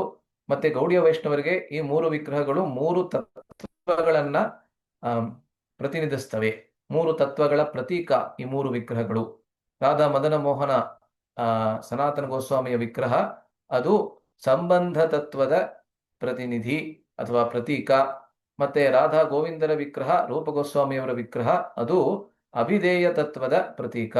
ಅದೇ ರೀತಿ ರಾಧಾ ಗೋಪಿನಾಥ, ರಘುನಾಥ ದಾಸ್ ಗೋಸ್ವಾಮಿ ಅಥವಾ ಮಧುಪಂಡಿತ ಗೋಸ್ವಾಮಿಯವರ ವಿಗ್ರಹ ಅದು ಪ್ರಯೋಜನ ತತ್ವದ ಪ್ರತೀಕ. ಇದರ ಬಗ್ಗೆ ನಾವು ಆಗ್ಲೇ ಮುಂಚೆ ಚರ್ಚೆ ಮಾಡಿದ್ದೀವಿ. ಆದ್ರೆ ಈ 3 ವಿಗ್ರಹಗಳು ಒಂದೊಂದು ವಿಶೇಷತೆಯನ್ನ ಕೂಡ ಹೊಂದಿದೆ. ಏನು ಅಂತ ಹೇಳಿದ್ರೆ, ರಾಧಾ ಮದನ ಮೋಹನ ವಿಗ್ರಹ ಅವರ ಪಾದಾರವಿಂದ ಅಂತ ಹೇಳಿದ್ರೆ ಕಾಲುಗಳು ಬಹಳ ಸುಂದರವಾದಂತಹ ಕಾಲುಗಳು ಇದೆಯಂತೆ. ರಾಧಾ ಗೋವಿಂದರ ವಿಗ್ರಹ ಅವರ ಕೈ ಹಸ್ತಕಮಲ ಬಹಳ ಸುಂದರ. ಅದೇ ರೀತಿ ರಾಧಾ ಗೋಪಿನಾಥರ ಮುಖಾರವಿಂದ ಅಥವಾ ಮುಖ ಬಹಳ ಬಹಳ ಸುಂದರ. ಈ 3 ವಿಗ್ರಹಗಳನ್ನ ನಾವು ಇವತ್ತು ರಾಜಸ್ಥಾನದಲ್ಲಿ ನೋಡ್ತೀವಿ ಅಲ್ವಾ. ರಾಧಾ ಗೋವಿಂದನ ವಿಗ್ರಹವನ್ನ ಜೈಪುರದಲ್ಲಿ, ಗೋಪಿನಾಥ ವಿಗ್ರಹ ಕೂಡ ಜೈಪುರದಲ್ಲಿ, ಮದನ ಮೋಹನ ವಿಗ್ರಹ ಕರೋಲಿ ಎಂಬಂತಹ ಸ್ಥಳದಲ್ಲಿದೆ. ಅದು ಕೂಡ ಮುಂಚೆ ಜೈಪುರದಲ್ಲೇ ಇದ್ದದ್ದು. ಆದರೆ ಒಂದು ಕಥೆಯನ್ನ ನಾವು ಚರ್ಚೆ ಮಾಡಿದ್ವಿ, ರಾಣಿಯ ಕಥೆ. ರಾಣಿ ಎಲ್ಲಿಗೆ ಹೋಗ್ತಾಳೆ, ಕರೋಲಿಗೆ ಕೊಟ್ಟು ಮದುವೆನ ಮಾಡ್ತಾರೆ. ಅದ್ರ ಜೊತೆಗೆ ಅಂದ್ರೆ ಅವಳ ಜೊತೆಗೆ ಆ ವಿಗ್ರಹ ಕೂಡ ಹೋಗುತ್ತೆ ಅಲ್ವೇ. ಅದರಿಂದ ಈ 3 ವಿಗ್ರಹಗಳಿಗೆ ಒಂದೊಂದು ವಿಶೇಷತೆ ಇದೆ ಅಂತ ನಾವು ಇವಾಗ ಗಮನಿಸಿದ್ವಿ ಅಲ್ವಾ. ಅದರಿಂದ ಗೋಪಾಲ ಭಟ್ಟ ಗೋಸ್ವಾಮಿ ಅವರ ಮನಸ್ಸಿನಲ್ಲಿ ಯಾವ ಒಂದು ಭಾವನೆ ಬರುತ್ತೆ ಅಂತ ಹೇಳಿದ್ರೆ, ನನಗೆ ಒಂದು ವಿಗ್ರಹ ಅನ್ನೋದು ಲಭ್ಯವಾದ್ರೆ ಈ ರಾಧಾ ಮದನ ಮೋಹನರ ಸುಂದರವಾದಂತಹ ಚರಣ ಕಮಲಗಳು ಅಥವಾ ಕಾಲುಗಳು ಏನಿದೆ ಆ ಒಂದು ರೂಪವನ್ನು ಹೊಂದಿರಬೇಕು. ರಾಧಾ ಗೋವಿಂದರ ಸುಂದರವಾದಂತಹ ಹಸ್ತಕಮಲ ಅಥವಾ ಕೈಗಳ ಸೌಂದರ್ಯ ಏನಿದೆ ಆ ರೂಪವನ್ನ ಹೊಂದಿರಬೇಕು. ಜೊತೆಯಲ್ಲಿ ರಾಧಾ ಗೋಪಿನಾಥರ ಸುಂದರವಾದಂತ ಮುಖಾರವಿಂದ ಅಥವಾ ಸುಂದರ ಮೊಗ ಅದರ ಸೌಂದರ್ಯವನ್ನ ಕೂಡ ಹೊಂದಿರಬೇಕು. ಅಂದ್ರೆ ಈ 3 ವಿಶೇಷತೆಗಳು ಒಂದೇ ವಿಗ್ರಹದಲ್ಲಿ ಇರುವಂತೆ ಒಂದು ವಿಗ್ರಹ ನನಗೆ ಲಭ್ಯವಾದರೆ ಬಹಳ ಸೊಗಸಾಗಿರುತ್ತೆ ಅಂತ ಒಂದು ತೀವ್ರವಾದಂತ ಇಚ್ಛೆ ಅವರ ಮನಸ್ಸಿನಲ್ಲಿ ಬರುತ್ತೆ. ಮತ್ತೆ ಈ ರಾಧಾ ರಮಣನ ವಿಗ್ರಹ ಏನು ನಾವು ಬೃಂದಾವನದಲ್ಲಿ ಇವತ್ತು ನೋಡ್ತೀವಿ, ಬಹಳ ಪ್ರಸಿದ್ಧವಾದಂತಹ ದೇವಸ್ಥಾನ. ಪ್ರಾಯಃ ಬಾಂಕೆ ಬಿಹಾರಿ ದೇವಸ್ಥಾನ ಆದ್ಮೇಲೆ ಈ ರಾಧಾ ರಮಣರ ದೇವಸ್ಥಾನವೇ ಬಹಳ ಕ್ರೌಡೆಡ್, ಅಂದ್ರೆ ಬಹಳ ಜನಸಮ್ಮರ್ದ. ಅಲ್ಲಿ ಯಾವಾಗ ಹೋದ್ರೂ ಕೂಡ ಬಹಳ ಕ್ಯೂ ಇರುತ್ತೆ ದರ್ಶನಕ್ಕೆ. ಅಂದ್ರೆ ಬಹಳ ಪ್ರಸಿದ್ಧವಾದಂತಹ ದೇವಸ್ಥಾನ ಅದು. ಆ ಒಂದು ವಿಗ್ರಹ ಮೊದಲು ಎಲ್ಲಿ ಉದ್ಭವವಾಗತ್ತೆ ಅಂದ್ರೆ ಗೋಪಾಲ ಭಟ್ಟ ಗೋಸ್ವಾಮಿ ಅವರ ಹೃದಯದಲ್ಲಿ ಅದು ಉದ್ಭವವಾಗತ್ತೆ. ಆಮೇಲೆ ಬಂದದ್ದು ಒಂದು ಬಾಹ್ಯ ರೂಪವನ್ನು ತಾಳತಷ್ಟೇ ಅದು. ಆದ್ರೆ ಈ ವಿಗ್ರಹ ರಾಧಾರಮಣರ ವಿಗ್ರಹ ಮೊದಲು ಎಲ್ಲಿ ಪ್ರಕಟವಾಗತ್ತೆ ಅಂದ್ರೆ ಗೋಪಾಲ ಭಟ್ಟ ಗೋಸ್ವಾಮಿ ಅವರ ಮನಸ್ಸಿನಲ್ಲಿ ಅದು ಪ್ರಕಟವಾಗತ್ತೆ. ಅದರಿಂದ ಅವರ ಮನಸ್ಸಿನಲ್ಲಿ ಪ್ರತಿ ಕ್ಷಣ ಅವರು ಅದೇ ಚಿಂತನೆಯಲ್ಲಿ ತೊಡಗಿರುತ್ತಾರೆ. ಈ 3 ವಿಗ್ರಹಗಳ ಪ್ರತ್ಯೇಕವಾದಂತ ವಿಶೇಷತೆಯನ್ನ ಹೊಂದಿರುವಂತ ಏಕೈಕ ವಿಗ್ರಹ ಅನ್ನೋದರ ಬಗ್ಗೆ ಅವರು ಪ್ರತಿ ಕ್ಷಣ ಚಿಂತನೆಯಲ್ಲಿ ತೊಡಗಿರ್ತಾರೆ ಅಲ್ವಾ. ಸೊ ಯಾವಾಗ ನರಸಿಂಹ ಚತುರ್ದಶಿ ಬರುತ್ತೆ, ಇದು ಪ್ರಾಯಃ 1545 ಅಂತ ಹೇಳ್ತಾರೆ. ಅಂದ್ರೆ ಆ ಒಂದು ವರ್ಷದ ಆಸ್ಪಾಸ್ ಅಂತ ನಾವು ನೋಡ್ಕೋಬಹುದು. ಆ ಒಂದು ನರಸಿಂಹ ಚತುರ್ದಶಿ ಅನ್ನೋದು ಬಹಳ ವಿಶೇಷವಾದಂತಹ ಉತ್ಸವ. ಎಲ್ಲ ವೈಷ್ಣವರಿಗೂ ಕೂಡ, ಗೌಡಿಯ ವೈಷ್ಣವರಿಗೂ ಕೂಡ, ಮಧ್ವ ವೈಷ್ಣವರಿಗೂ ಕೂಡ, ಶ್ರೀ ವೈಷ್ಣವರಿಗೂ ಕೂಡ ಎಲ್ಲರಿಗೂ ಒಂದು ಬಹಳ ವಿಶೇಷವಾದಂತಹ ಉತ್ಸವ ಅಲ್ವಾ. ಅದರಿಂದ ನರಸಿಂಹ ಚತುರ್ದಶಿ ಅನ್ನೋದು ಯಾವಾಗ ಹತ್ರ ಬರುತ್ತೆ ಆವಾಗ ಗೋಪಾಲ ಭಟ್ಟ ಗೋಸ್ವಾಮಿಯವರ ಮನಸ್ಸಿನ ಇಚ್ಛೆಯ ತೀವ್ರತೆ ಮತ್ತಷ್ಟು ಹೆಚ್ಚಾಗತ್ತೆ. ಮತ್ತೆ ಅವರ ಮನಸ್ಸಿನಲ್ಲೇ ಅಂದುಕೊಳ್ತಾ ಇರ್ತಾರೆ, ಚೈತನ್ಯ ಮಹಾಪ್ರಭು ಆಗ್ಲೇ ನನಗೆ ಹೇಳಿದ್ದಾರೆ, ಈ 12 ಶಾಲಗ್ರಾಮ ಶಿಲೆಗಳ ಪೈಕಿ ಒಂದು ಭಗವಂತನ ದಿವ್ಯವಾದಂತ ವಿಗ್ರಹದ ರೂಪವನ್ನ ತಾಳತ್ತೆ ಅಂತ. ಅದರಿಂದ ನರಸಿಂಹ ಹೇಗೆ ಒಂದು ಕಂಬದಿಂದ ಪ್ರಕಟನಾಗ್ತಾನೆ, ಯಾರು ಕೂಡ ಅಪೇಕ್ಷೆ ಕೂಡ ಮಾಡೋದಕ್ಕೆ ಸಾಧ್ಯ ಇಲ್ಲ, ಕಂಬದಿಂದ ಭಗವಂತ ಆಚೆ ಬರ್ತಾನೆ ಅಂತ. ಕಂಬದಿಂದಲೇ ಕಂಬವನ್ನ ಸೀಳಿ ಆಚೆ ಬಂದಂತಹ ಭಗವಂತ ನರಸಿಂಹ. ನರಸಿಂಹ ಚತುರ್ದಶಿಯೊಂದು ನೀನು ಕಂಬವನ್ನ ಸೀಳಿ ಆಚೆ ಬಂದೆ, ನೀ ಇವಾಗ ಶಾಲಗ್ರಾಮದಿಂದ ಆಚೆ ಬರೋದಕ್ಕೆ ಯಾವುದೇ ಕಷ್ಟವಿಲ್ಲ. ಕಂಬ ಅನ್ನೋದು ಆ ಸಂಪೂರ್ಣವಾಗಿ ಜಡ ಪದಾರ್ಥ ಅಲ್ವಾ. ಅರ್ಥವನ್ನೇ ನೀನು ನಿನ್ನ ತಂದೆ ತಾಯಿಯಾಗಿ ಈ ಶಾಲಗ್ರಾಮ ಶಿಲೆಯಲ್ಲಿ ಆಗಲೇ ನಿತ್ಯ ಶಾಲಗ್ರಾಮ ಶಿಲೆ ಅನ್ನೋದು ನಿನ್ನ ಸ್ವರೂಪ ಹೌದು. ಆ ಶಾಲಗ್ರಾಮ ಶಿಲೆಯಲ್ಲಿ ಒಂದು ನಿನ್ನ ವಿಗ್ರಹದ ರೂಪವನ್ನ ತಾಳೋದಕ್ಕೆ ನಿನ್ಗೆ ಯಾವುದೇ ಕಷ್ಟವಾಗೋದಿಲ್ಲ ಅಂತ ಹೇಳಿ, ನರಸಿಂಹ ಚತುರ್ದಶಿಯ ಹಿಂದಿನ ದಿವಸ ಅವರು ಮಲಗಬೇಕಾದ್ರೆ ಖಂಡಿತವಾಗ್ಲೂ ನಾಳೆ ಬೆಳಿಗ್ಗೆ ನಾನು ಎದ್ದಾಗ ಒಂದು ವಿಗ್ರಹದ ರೂಪದ ದರ್ಶನವನ್ನ ನಾನು ಮಾಡ್ತೀನಿ ಅಂತ ಅಂದ್ಕೊಂಡು ಅವರು ಮಲಗ್ತಾರೆ.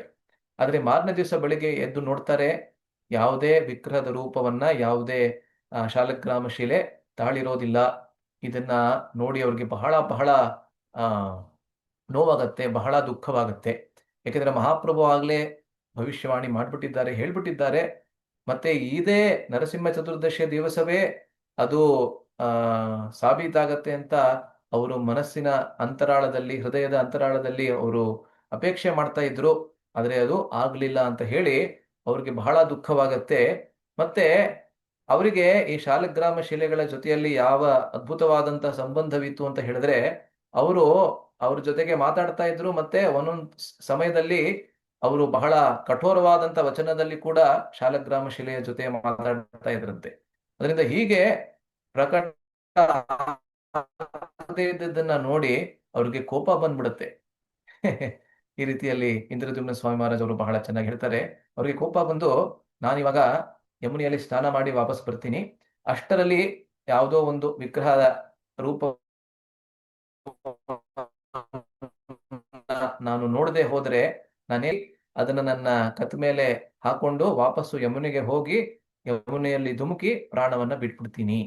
ಇಷ್ಟು ತೀವ್ರವಾದಂತಹ ಇಚ್ಛೆ ಅವ್ರದ್ದು ಅಲ್ವಾ. ವಿಗ್ರಹಕ್ಕೋಸ್ಕರ ಎಷ್ಟು ಹಾತುರಿತಾ ಇದ್ರು ಅಂತ ಹೇಳಿದ್ರೆ, ಈ ರೀತಿಯಾದಂತ ತೀವ್ರತೆ ಯಾರಲ್ಲಿ ಇರುತ್ತೆ ಅವಾಗ ಕೃಷ್ಣ ಆ ಭಕ್ತರಿಗೆ ಬದ್ಧನಾಗಿ ಅವನು ತನ್ನ ದಿವ್ಯವಾದಂತ ದರ್ಶನವನ್ನ ತೋರಿಸ್ಲೇಬೇಕು ಅಲ್ವಾ. ನಾವು ಈ ರೀತಿ ಅನುಕರಣೆ ಮಾಡೋದಕ್ಕೆ ಖಂಡಿತವಾಗ್ಲೂ ಆಗೋದಿಲ್ಲ. ಇವರೆಲ್ಲ ಮಹಾನ್ ಭಕ್ತರು, ಭಗವಂತನ ನಿತ್ಯ ಪಾರ್ಷದರು. ಆದರೂ ಕೂಡ ಅವರ ಜೀವನದಿಂದ ಅನೇಕ ಪಾಠಗಳನ್ನ ನಾವು ಖಂಡಿತವಾಗ್ಲೂ ಕಲಿತೀವಿ ಅಲ್ವಾ. ಒಂದು ಪಾಠ ಏನ್ ಇಲ್ಲಿ ನೋಡ್ತಾ ಇದ್ದೀವಿ ಅಂತ ಹೇಳಿದ್ರೆ, ಅವರ ತೀವ್ರತೆ ಏನಿದೆ ಭಕ್ತಿಯ ಮಾರ್ಗದಲ್ಲಿ ಅದನ್ನ ನಾವು ನೋಡ್ತಾ ಇದ್ದೀವಿ. ಅದರಿಂದ ಯಮುನೆಗೆ ಸ್ನಾನವನ್ನ ಮಾಡಿ ಹೋಗೋದಕ್ಕೆ ಹೋಗ್ತಾರೆ. ಚೆನ್ನಾಗಿ ಸ್ನಾನವನ್ನ ಮಾಡಿ ವಾಪಸ್ಸು ಬರ್ತಾರೆ. ಅಲ್ಲಿ ಬಂದಾಗ ಅವರಿಗೆ ಅತಿ ಸಂತೋಷವನ್ನ ನೀಡುವಂತಹ ದೃಶ್ಯ ಅವರ ಮುಂದೆ ಅದು ಪ್ರಕಟವಾಗುತ್ತೆ. ಏನಂತ ಹೇಳಿದ್ರೆ, 12 ಶಾಲಗ್ರಾಮ ಶಿಲೆಗಳಲ್ಲಿ ಒಂದು ಯಾವುದಂತ ಹೇಳಿದ್ರೆ ದಾಮೋದರ ಶಿಲೆ. ಶಾಲಗ್ರಾಮ ಶಿಲೆಗಳಲ್ಲೂ ಅನೇಕ ವಿಧ ವಿಧವಾದಂತಹ ಶಾಲಗ್ರಾಮ ಶಿಲೆಗಳಿವೆ. ಸಾಮಾನ್ಯವಾಗಿ ನಾವೆಲ್ಲರೂ ಅರ್ಚನೆ ಮಾಡುವಂತಹದ್ದು ಸುದರ್ಶನ ಶಾಲಗ್ರಾಮ ಶಿಲೆ ಅಂತ. ಅದಲ್ಲದೆ ಹಿರಣ್ಯ ಗರ್ಭ ಶಾಲಗ್ರಾಮ ಶಿಲೆ ಅಂತ ಇದೆ. ಅದನ್ನ ನಿಮ್ಮಲ್ಲಿ ಯಾರಾದರೂ ನೋಡಿದ್ದೀರೋ ಇಲ್ಲೋ ಗೊತ್ತಿಲ್ಲ. ಅದನ್ನ ನೀವು ಸೂರ್ಯನ ಕಿರಣಗಳಿಗೆ ಹಿಡಿದ್ರೆ ಒಳಗಿಂದ ಒಂದು ನೀಲಿ ಬಣ್ಣದ ಪ್ರಕಾಶ ಕಾಣಿಸುತ್ತೆ. ನಾನು ಒಬ್ರು ಶ್ರೀವೈಷ್ಣವರ ಮನೆಯಲ್ಲಿ ಅದನ್ನ ಒಂದ್ಸತಿ ನಾನು ನೋಡಿದ್ದೆ. ಅವರು ನನಗೆ ತೋರಿಸಿದ್ರು ಹಿರಣ್ಯ ಗರ್ಭ ಶಾಲಗ್ರಾಮ ಅಂತ. ಅದನ್ನ ನೀವು ಸೂರ್ಯನ ಕಿರಣಗಳಿಗೆ ಹಿಡಿದು ನೋಡಿದ್ರೆ ಒಳಗಿಂದ ಒಂದು ನೀಲಿ ಬಣ್ಣದ ಪ್ರಕಾಶ ಹೊರಹೊಮ್ತಾ ಇರೋ ಹಾಗೆ ನಿಮ್ಗೆ ಕಾಣಿಸುತ್ತೆ. ಹಾಗೆ ಹೇಳಿದ್ರೆ ನಿಮ್ಗೆ ಗೊತ್ತಾಗೋದಿಲ್ಲ, ಆದ್ರೆ ಸೂರ್ಯನ ಕಿರಣಗಳಿಗೆ ಹಿಡಿದ್ರೆ ಮಾತ್ರ ಆವಾಗ ಮಾತ್ರ ಗೊತ್ತಾಗತ್ತೆ. ಇವಾಗ ನಮ್ಮ ಎಲೆಕ್ಟ್ರಿಸಿಟಿ ಬಲ್ಬ್ ಏನಿದೆ, ಟ್ಯೂಬ್ಲೈಟ್, ಅದಕ್ಕೆ ಹಿಡಿದ್ರು ಪೂರ್ತಿಯಾಗಿ ಗೊತ್ತಾಗೋದಿಲ್ಲ. ಅದರಿಂದ ಆ ರೀತಿ ಬೇರೆ ಬೇರೆ ತರಹದ ಶಾಲಗ್ರಾಮ ಶಿಲೆಗಳಿವೆ. ಒಂದು ದಾಮೋದರ ಶಿಲೆ ಅಂತ ಕೂಡ ಇದೆ. ಆ ದಾಮೋದರ ಶಿಲೆ ಅನ್ನೋದು ರಾಧಾರಮಣರ ಅಪರೂಪವಾದಂತಹ ಅತಿ ಸುಂದರವಾದಂತಹ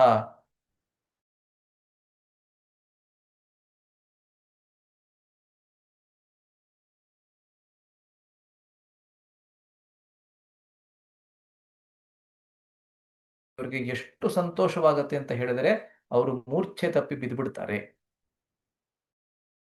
ಈ ಬಿಕೇಮ್ ಅನ್ಕಾನ್ಶಿಯಸ್.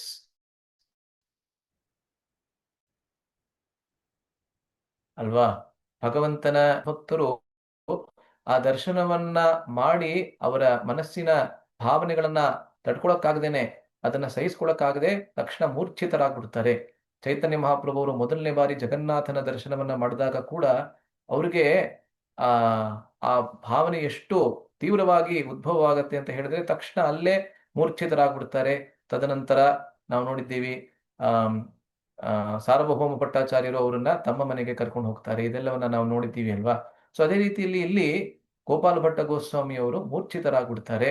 ಅವರು ಎದ್ದ ನಂತರ ತಕ್ಷಣ ಅವರ ಗುರುಗಳಾದಂತಹ ರೂಪ ಗೋಸ್ವಾಮಿ ಅವರನ್ನ, ಸನಾತನ ಗೋಸ್ವಾಮಿ ಅವರನ್ನ, ವೃಂದಾವನದ ಬೇರೆ ಎಲ್ಲಾ ಪ್ರಮುಖ ಗೌಡಿಯ ವೈಷ್ಣವರನ್ನ ಕರ್ಕೊಂಡು ಬಂದು ಆ ವಿಗ್ರಹವನ್ನ ಅವರಿಗೆ ದರ್ಶನ ಮಾಡಿಸ್ತಾರೆ. ಅವರೆಲ್ಲರಿಗೂ ಕೂಡ ಎಷ್ಟು ಸಂತೋಷ ಅನ್ನೋದು ಅವರ ಮನಸ್ಸಿನಲ್ಲಿ ಬರುತ್ತೆ ಅಂತ ಹೇಳಿದ್ರೆ, ಅವರು ಕೂಡ ಎಲ್ಲರೂ ಮೂರ್ಛಿತರಾಗಿ ಬಿದ್ದು ಬಿಡ್ತಾರೆ. ಮತ್ತೆ ಒಂದ್ ಸ್ವಲ್ಪ ಹೊತ್ತಾದ್ಮೇಲೆ ಎಲ್ಲರೂ ಕೂಡ ಪ್ರಜ್ಞೆಗೆ ಬಂದು ಆ ವಿಗ್ರಹದ ಸೌಂದರ್ಯವನ್ನ ಮತ್ತೆ ಗೋಪಾಲ ಭಟ್ಟ ಗೋಸ್ವಾಮಿಯವರ ಗುಣಗಾನವನ್ನ ಮಾಡೋದಕ್ಕೆ ಶುರು ಮಾಡ್ತಾರೆ. ಏನಕ್ಕೆ ಅಂತ ಹೇಳಿದ್ರೆ, ಆ ರಾಧಾರಮಣ ವಿಗ್ರಹವನ್ನ ಇವತ್ತು ಕೂಡ ನಾವು ದರ್ಶನ ಮಾಡ್ತೀವಿ ವೃಂದಾವನಕ್ಕೆ ಹೋದಾಗ. ಕೇವಲ 12 ಇಂಚು ಎತ್ತರ ಇರುವಂತಹ ವಿಗ್ರಹ, ಬಹಳ ಸಣ್ಣದಾದಂತಹ ವಿಗ್ರಹ.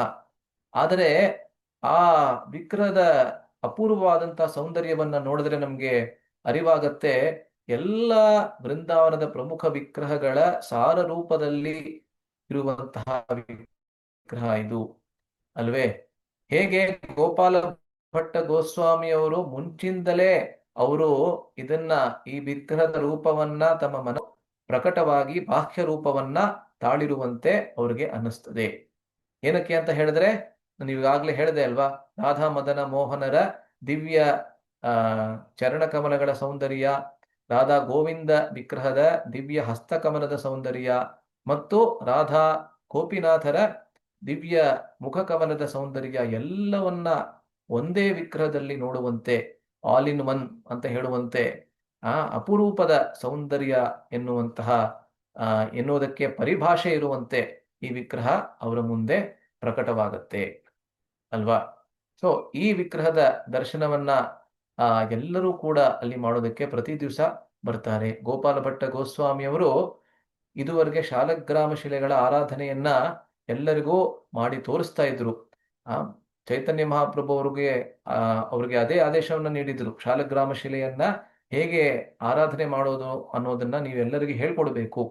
ಯಾಕೆಂದ್ರೆ ವಿಶೇಷವಾಗಿ ಅವರು ಶ್ರೀ ವೈಷ್ಣವ ಪರಿವಾರದಿಂದ ಬಂದಿದ್ರಿಂದ ಆ ಶ್ರೀ ವೈಷ್ಣವರಲ್ಲಿ ಇಂದಿಗೂ ಕೂಡ ಬಹಳ ಸೊಗಸಾದಂತಹ ಆರಾಧನೆಯ ಪದ್ಧತಿ ಇದೆ.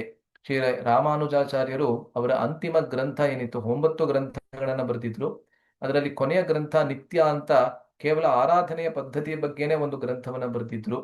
ಬೇರೆ ಇನ್ನಿತರ ಶ್ರೀ ವೈಷ್ಣವ ಆಚಾರ್ಯರು ರಾಮಾನುಜರ ನಂತರ ಬಂದಂಥವರು ಕೂಡ ಅನೇಕ ವಿಧಿಗಳನ್ನ ತಮ್ಮ ಗ್ರಂಥಗಳ ಮೂಲಕ ಬಹಳ ವಿವರಾತ್ಮಕವಾದಂತಹ ಭಗವದ್ ಆರಾಧನೆಯ ಒಂದು ವಿಧಿಯನ್ನ ನಮ್ಗೆ ಕೊಟ್ಟಿದ್ದಾರೆ.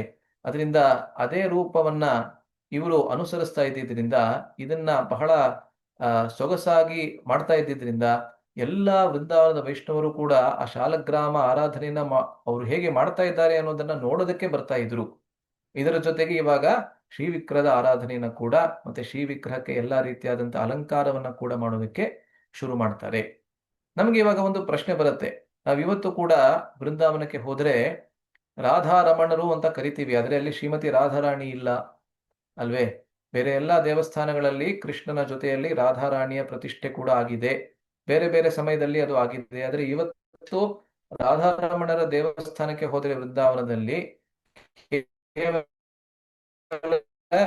ರಮಣ ಅಂದ್ರೆ ಕೃಷ್ಣನ ವಿಗ್ರಹವನ್ನ ಕೂಡ, ವಿಗ್ರಹ ಮಾತ್ರ ರಾಧಾರಾಣಿ ಇರೋ ಹಾಗೆ ನಮ್ಗೆ ಗೊತ್ತಾಗುದಿಲ್ಲ. ಮತ್ತೆ ಏನಕ್ಕೆ ರಾಧಾರಮಣ ಅಂತ ಹೇಳ್ತಾ ಇದ್ದೀರಾ? ಕೇವಲ ಒಂದು ಫಾರ್ಮ್ಯಾಲಿಟಿಗೋಸ್ಕರ ಎಲ್ಲರನ್ನ ನೀವು ರಾಧಾ ಕೃಷ್ಣನ ಹೆಸರನ್ನ ಹೇಳ್ತೀರಾ? ಅದೇ ರೀತಿಯಲ್ಲಿ ಇಲ್ಲೂ ಕೂಡ ಹೇಳ್ತಾ ಇದ್ದೀರಾ? ಅಲ್ಲ, ಈ ಎರಡು ಮುಖ್ಯವಾದ ಕಾರಣ ಹೇಳ್ತಾರೆ. ಮೊದಲನೇದಾಗಿ ಈ ರಾಧಾರಮಣರ ದೇವಸ್ಥಾನ ಇವತ್ತು ಕೂಡ ನಾವು ನೋಡಿದೆ ಅಂದ್ರೆ ಗೋಪಾಲ ಭಟ್ಟ ಗೋಸ್ವಾಮಿ ಅವರಿಗೆ ಈ ವಿಗ್ರಹ ಪ್ರಕಟವಾದದ್ದು ಕೂಡ ನಿಧಿವನಕ್ಕೆ ಬಹಳ ಹತ್ತಿರದ ಪ್ರದೇಶದಲ್ಲಿ. ನಿಧಿವನ ಅಂತ ಹೇಳಿದ್ರೆ ಯಾವ ಕ್ಷೇತ್ರ? ಕೃಷ್ಣ ಎಲ್ಲ ಗೋಪಿಕಾ ಸ್ತ್ರೀಯರ ಜೊತೆಗೆ ವಿಶೇಷವಾಗಿ ಶ್ರೀಮತಿ ರಾಧಾರಾಣಿಯ ಜೊತೆಗೆ ರಾಸಕ್ರೀಡೆಯನ್ನ ಮಾಡಿದಂತಹ ಸ್ಥಳ. ವೃಂದಾವನದಲ್ಲಿ ನಿಧಿವನ ಮತ್ತೆ ವಂಶೀವಟ ಇದೆರಡೂ ಕೂಡ ಪ್ರಮುಖವಾದಂತಹ ರಾಸಕ್ರೀಡೆಯ ಸ್ಥಳಗಳು ಅಂತ ಹೇಳ್ತಾರೆ ಅಲ್ವಾ. ಅದರಿಂದ ನಿಧಿವನದಲ್ಲಿ ಕೃಷ್ಣ ಎಲ್ಲರಿಗಿಂತ ಹೆಚ್ಚಾಗಿ ಯಾರಿಗೆ ಸಂತೋಷವನ್ನ ನೀಡ್ತಾನೆ ಅಂತ ಹೇಳಿದ್ರೆ ಶ್ರೀಮತಿ ರಾಧಾರಾಣಿಗೆ. ದಶಮಸ್ಕಂದದ 5 ಅಧ್ಯಾಯಗಳಲ್ಲಿ ರಾಸ ಪಂಚಾಧ್ಯಾಯದಲ್ಲಿ ಈ ರಾಸ ಕ್ರೀಡೆ ವರ್ಣಿತವಾಗಿದೆ. 29ನೇ ಅಧ್ಯಾಯದಿಂದ 33ನೇ ಅಧ್ಯಾಯದವರೆಗೆ. ನಮ್ಮಂಥವರು ಖಂಡಿತವಾಗ್ಲೂ ಅದನ್ನ ಓದಿ ಅರ್ಥ ಮಾಡ್ಕೊಳ್ಳಕ್ಕೆ ಪ್ರಯತ್ನ ಪಡಬಾರದು. ಆದರೆ ಭಾಗವತವನ್ನ ಮೊದಲನೇ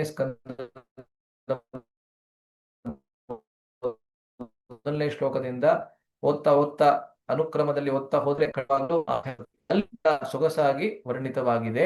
ಶ್ರೀಮತಿ ಸಂತೋಷವನ್ನ ನೀಡ್ತಾನೆ. ಯಾವುದೇ ಗೋಪಿಕೆಯ ಅಥವಾ ಶ್ರೀಮತಿ ರಾಧಾರಾಣಿಯ ಹೆಸರಿನ ಉಲ್ಲೇಖ ಭಾಗವತದಲ್ಲಿ ಇಲ್ಲ.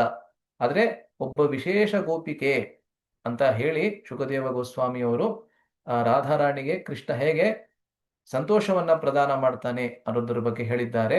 ಆದ್ರಿಂದಲೇ ರಾಧಾರಮಣ ಅಂದ್ರೆ ನಿಧಿವನದಲ್ಲಿ ಕೃಷ್ಣ ರಾಧಾರಾಣಿಗೆ ಬಹಳ ಸಂತೋಷವನ್ನ ನೀಡ್ತಾನೆ. ಮತ್ತೆ ನಿಧಿವನದ ಹತ್ತಿರದಲ್ಲೇ ಈ ವಿಗ್ರಹ ಅನ್ನೋದು ಪ್ರಕಟ ಆಗಿರೋದ್ರಿಂದ ಇವರಿಗೆ ನಾವು ರಾಧಾರಮಣ ಅಂತ ಹೆಸರನ್ನ ಇಟ್ಟರೇನೆ ಅದು ಸರಿಯಾದಂತಹ ಹೆಸರು ಅಂತ ಹೇಳಿ ರೂಪ ಗೋಸ್ವಾಮಿ, ಸನಾತನ ಗೋಸ್ವಾಮಿ, ಎಲ್ಲ ವರಿಷ್ಠ ಗೋಸ್ವಾಮಿಯವರು ನಿಶ್ಚಯ ಮಾಡಿ ಆ ರೀತಿಯಾದಂತಹ ಹೆಸರನ್ನ ಇಡ್ತಾರೆ. ಅದೊಂದು. ಮತ್ತೆ ಶ್ರೀಮತಿ ರಾಧಾರಾಣಿಯ ಉಪಸ್ಥಿತಿ ಕೂಡ ಇದೆ. ಎಲ್ಲಿ? ಆ ದೇವಸ್ಥಾನದಲ್ಲಿ ಅಂತ ಹೇಳಿದ್ರೆ ಕೃಷ್ಣನ ವಿಗ್ರಹ, ರಾಧಾರಮಣರ ವಿಗ್ರಹ ಏನನ್ನ ನಾವು ನೋಡ್ತೀವಿ ವೃಂದಾವನದಲ್ಲಿ, ಅದರ ಪಕ್ಕದಲ್ಲಿ ಒಂದು ಕಿರೀಟ ಇದೆ. ಆ ಕಿರೀಟದ ಮೇಲೆ ರಾಧಾ ಅಂತ ದೇವನಾಗರಿ ಲಿಪಿಯಲ್ಲಿ ಬರೆದಿದ್ದಾರೆ. ಮತ್ತೆ ಶ್ರೀಮತಿ ರಾಧಾರಾಣಿಯ ವ್ಯಕ್ತಿತ್ವ ಮತ್ತೆ ಅವರ ಹೆಸರು ಇದೆರಡು ಅಭಿನ್ನ ಅಲ್ವಾ. ಅಭಿನ್ನತ್ವಂ ನಾಮ ನಾಮ್ನಃ. ನಾಮ ಮತ್ತೆ ನಾಮಿ ಅಂತೆ ಯಾವ ಹೆಸರನ್ನ ಉಳ್ಳುವಂತಹ ವ್ಯಕ್ತಿ. ನಾಮ ಅಂತ ಹೇಳಿದ್ರೆ ಹೆಸರು ಮತ್ತೆ ಹೆಸರನ್ನ ಉಳ್ಳುವಂತಹ ವ್ಯಕ್ತಿ, ಇವರಿಬ್ಬರ ನಡುವೆ ಯಾವುದೇ ವ್ಯತ್ಯಾಸವಿಲ್ಲ ಅನ್ನೋದು ನಮ್ಮ ಮೂಲಭೂತವಾದಂತಹ ತತ್ವ. ಆದ್ರಿಂದ ಅವಳ ದಿವ್ಯ ನಾಮದ ರೂಪದಲ್ಲಿ ಶ್ರೀಮತಿ ರಾಧಾರಾಣಿ ರಾಧಾರಮಣರ ದೇವಸ್ಥಾನದಲ್ಲಿ ಇಂದಿಗೂ ಕೂಡ ಉಪಸ್ಥಿತಳಿದ್ದಾಳೆ ಅಲ್ವಾ. ಅದರಿಂದ ಮತ್ತೊಂದು ವಿಶೇಷತೆ, ಬಹಳ ಮುಖ್ಯವಾದಂತಹ ವಿಶೇಷತೆ ಏನನ್ನ ನಾವು ನೋಡ್ತೀವಿ ಅಂದ್ರೆ, ನೋಡಿ 6 ಗೋಸ್ವಾಮಿಯರು ಈ ಲೋಕದಿಂದ ಪ್ರಸ್ಥಾನ ಮಾಡಿದ ನಂತರ, ಅಂದ್ರೆ ಕೊನೆಯ ಗೋಸ್ವಾಮಿ ವಿಶೇಷವಾಗಿ ಜೀವ ಗೋಸ್ವಾಮಿಯವರು ಪ್ರಸ್ಥಾನ ಮಾಡಿದ ನಂತರ ಕೆಲವು ವರ್ಷಗಳ ನಂತರ ಔರಂಗಜೇಬ್ ವೃಂದಾವನದ ಮೇಲೆ ಆಕ್ರಮಣವನ್ನ ಮಾಡ್ತಾನೆ. ಮಥುರೆ ಮೇಲೆ ಮೊದಲು ಆಕ್ರಮಣವನ್ನ ಮಾಡಿ ಆಗಿನ ಕಾಲದಲ್ಲಿ ಇದ್ದಂತಹ ಕೇಶವ್ಜಿ ಮಂದಿರ್, ಅತಿ ದೊಡ್ಡ ಅತಿ ಬೃಹದಾಕಾರವಾದಂತಹ ದೇವಸ್ಥಾನ, ಕೃಷ್ಣನ ಜನ್ಮಸ್ಥಾನದಲ್ಲೇ ಇದ್ದಂತಹ ದೇವಸ್ಥಾನ, ಅದನ್ನ ನಾಶ ಮಾಡಿ ಅಲ್ಲೊಂದು ಮಸೀದಿಯನ್ನ ಕಟ್ತಾನೆ. ಇವತ್ತು ಕೂಡ ಅದೇ ಮಸೀದಿ ಇದೆ ಅಲ್ಲೇ ಇವಾಗ ಕೋರ್ಟ್ನಲ್ಲಿ ನಡೀತಾ ಇದೆ ಅಂತ ಹೇಳ್ತಾರೆ. ಅದು ಗೊತ್ತಿಲ್ಲ ಇನ್ನು ಎಷ್ಟು ದಶಕಗಳಾಗತ್ತೋ ಆ ದೇವಸ್ಥಾನ ನಮಗೆ ಬರೋದಕ್ಕೆ, ಸಂಪೂರ್ಣವಾದಂತಹ ಭೂಮಿ ನಮಗೆ ಬರೋದಕ್ಕೆ. ಆದ್ರೆ ಅದರ ಪಕ್ಕದಲ್ಲಿ ಒಂದು ನಮ್ಮ ದೇವಸ್ಥಾನವನ್ನ ಕೂಡ ಇವಾಗ ಕಟ್ಟಿದ್ದಾರೆ. ಕೃಷ್ಣ ಜನ್ಮಭೂಮಿಗೆ ನೀವು ಹೋಗಿ ನೋಡ್ತೀರಾ. ಮತ್ತೆ ತದನಂತರ ವೃಂದಾವನದ ಮೇಲೆ ಆಕ್ರಮಣ ಮಾಡ್ತಾನೆ. ವೃಂದಾವನದಲ್ಲಿ ಅನೇಕ ಲಕ್ಷಾನುಗಟ್ಟಲೆ ವೈಷ್ಣವರನ್ನ ಅವನು ಕೊಂದು ಬಿಡ್ತಾನೆ. ಎಲ್ಲಾ ದೇವಸ್ಥಾನದ ಪೂಜಾರಿಯರನ್ನ ಕೊಂಡ್ತಾನೆ. ಮತ್ತೆ ದೇವಸ್ಥಾನದಲ್ಲಿ ಇದ್ದಂತಹ ಅನೇಕ ವಿಗ್ರಹಗಳನ್ನ ನಾಶ ಮಾಡ್ತಾನೆ. ಅದರಿಂದ ಅವನು ಆಕ್ರಮಣ ಮಾಡೋದಕ್ಕಿಂತ ಮುಂಚೆ ಎಲ್ಲಾ ವೃಂದಾವನದ ಪ್ರಮುಖವಾದಂತಹ ಪೂಜಾರಿಯರು ಮತ್ತೆ ಗೋಸ್ವಾಮಿಯರು ಎಲ್ಲರೂ ಬಂದು ಏನು ನಿಶ್ಚಯ ಮಾಡ್ತಾರೆ ಅಂತ ಹೇಳಿದ್ರೆ, ಎಲ್ಲಾ ವಿಗ್ರಹಗಳನ್ನ ರಾಜಸ್ಥಾನಕ್ಕೆ, ಅಲ್ಲಿ ವೈಷ್ಣವ ಸಾಮ್ರಾಜ್ಯ ಇರೋದ್ರಿಂದ ಅಲ್ಲಿಗೆ ಸ್ಥಾನಾಂತರ ಮಾಡೋದೇ ಮೇಲು. ಅದರಿಂದ ರಾಧಾ ಗೋವಿಂದ ವಿಗ್ರಹ ಸ್ಥಾನಾಂತರವಾಗುತ್ತೆ ರಾಧಾ ಗೋವಿಂದರಿಗೋಸ್ಕರ. ತದನಂತರ ಜೈಸಿಂಗ್, ಮಹಾರಾಜ್ ಜೈಸಿಂಗ್ ಅನ್ನೋನು ಒಂದು ಸಂಪೂರ್ಣವಾದಂತಹ ನಗರವನ್ನೇ ಕಟ್ಬಿಡ್ತಾನೆ. ಅದು ಇವತ್ತಿನ ಜೈಪುರ. ಮತ್ತೆ ಮದನ ಮೋಹನರ ವಿಗ್ರಹ, ರಾಧಾ ವಿನೋದ್, ಎಲ್ಲ ವಿಗ್ರಹವೂ ಕೂಡ ಅದು ವೃಂದಾವನವನ್ನ ಬಿಟ್ಟು ಇವತ್ತಿನ ರಾಜಸ್ಥಾನದ ಬೇರೆ ಬೇರೆ ಪ್ರದೇಶಗಳಿಗೆ ಸ್ಥಾನಾಂತರವಾಗುತ್ತೆ. ಆದರೆ ಈ ರಾಧಾರಮಣರ ಏಕೈಕ ವಿಗ್ರಹ ಅನ್ನೋದು ಮಾತ್ರ ವೃಂದಾವನದಲ್ಲೇ ಉಳ್ಕೊಳ್ಳುತ್ತೆ. ಅನೇಕರು ಏನ್ ಹೇಳ್ತಾರೆ ಅಂದ್ರೆ, ಇದು ಬಹಳ ಚಿಕ್ಕ ವಿಗ್ರಹ ಆಗಿರೋದ್ರಿಂದ ಇದನ್ನ ಬಹಳ ಸುಲಭವಾಗಿ ಅವರು ಬಚ್ಚಿಟ್ಬಿಟ್ರು, ಅದರಿಂದ ಯಾವುದೇ ಸ್ಥಾನಾಂತರದ ಅವಶ್ಯಕತೆ ಇರಲಿಲ್ಲ ಅಂತ. ಆದರೆ ಇದು ಸಂಪೂರ್ಣವಾದಂತಹ ಕಾರಣ ಅಲ್ಲ. ಏನಕ್ಕೆ ಅಂದ್ರೆ, ಜೀವ ಗೋಸ್ವಾಮಿಯ ವಿಗ್ರಹ ಏನಿದೆ, ರೂಪ ಗೋಸ್ವಾಮಿಯವರೇ ತಮ್ಮ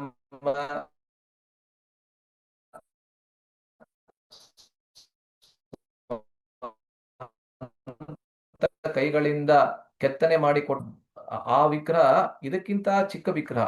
ಇದು 12 ಇಂಚಿನ ವಿಗ್ರಹ. ಆದರೆ ಆ ವಿಗ್ರಹ ಅಂದ್ರೆ ರಾಧಾ ದಾಮೋದರ ವಿಗ್ರಹ 8 ಇಂಚಿನ ವಿಗ್ರಹ ಮಾತ್ರ. ಅದು ಅದು ಸ್ಥಾನಾಂತರವಾಗ್ಬಿಡತ್ತೆ. ಇವತ್ತು ಅದನ್ನ ನಾವು ಜೈಪುರಲ್ಲಿ ನೋಡ್ತೀವಿ ಅಂತ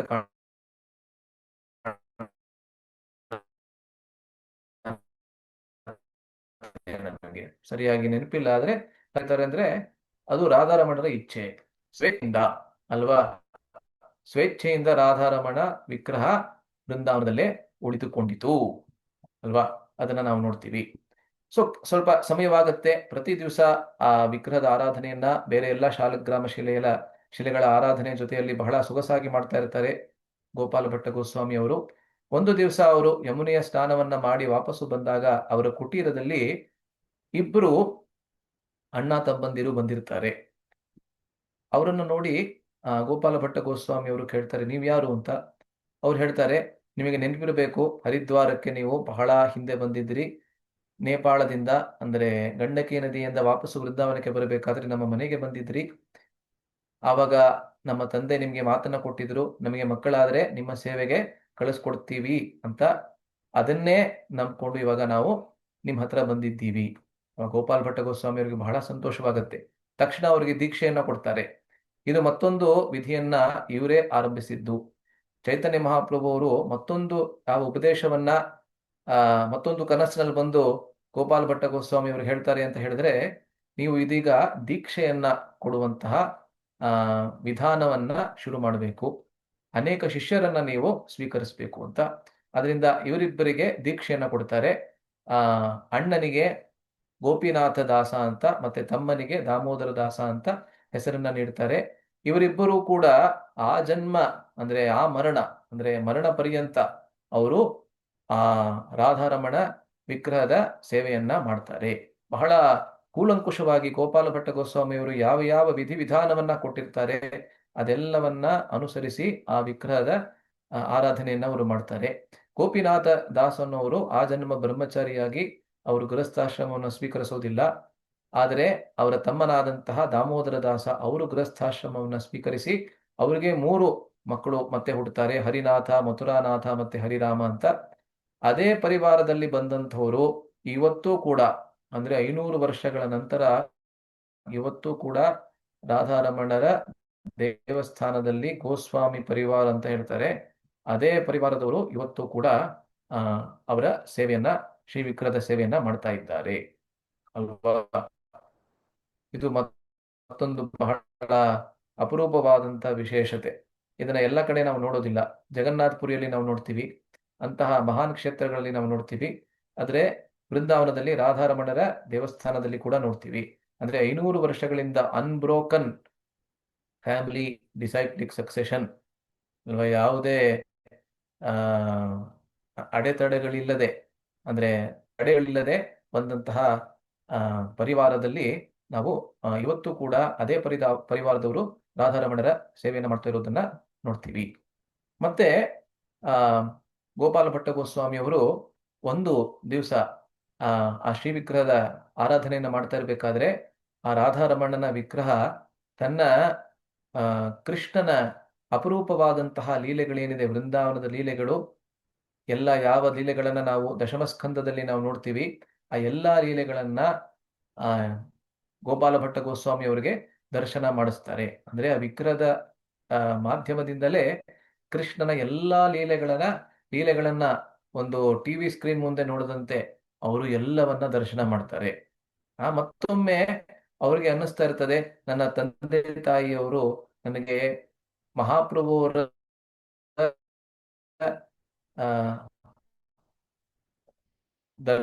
ದರ್ಶನವನ್ನ ಮಾಡಿದ್ರಿಂದ ಆ ಅಪರೂಪ ಮಾಡಬೇಕು ಅಂತ ಹೇಳಿದ್ರು. ಆದರೆ ನಾನು ಆ ಸೇವೆಯನ್ನ ಮಾಡೋದಕ್ಕೆ ಇದುವರೆಗೆ ನನಗೆ ಅವಕಾಶ ಸಿಕ್ಕಿಲ್ಲ ಅಂತ ಹೇಳಿ ಅವಾಗ ತಕ್ಷಣ ಅದೇ ವಿಗ್ರಹ ಅಂತ ಹೇಳಿದ್ರೆ ರಾಧಾರಮಣನ ವಿಗ್ರಹ ಚೈತನ್ಯ ಮಹಾಪ್ರಭುವಿನ ರೂಪವನ್ನ ಕೂಡ ತಾಳಿ ಆ ತನ್ನ ನವದ್ವೀಪ ಚಂದ್ರನಾಗಿ ಎಲ್ಲಾ ಲೀಲೆಗಳ ದರ್ಶನವನ್ನ ಮತ್ತೆ ಗೋಪಾಲ ಭಟ್ಟ ಗೋಸ್ವಾಮಿ ಅವರಿಗೆ ಮಾಡಿಸ್ತಾರೆ. ಅದರಿಂದ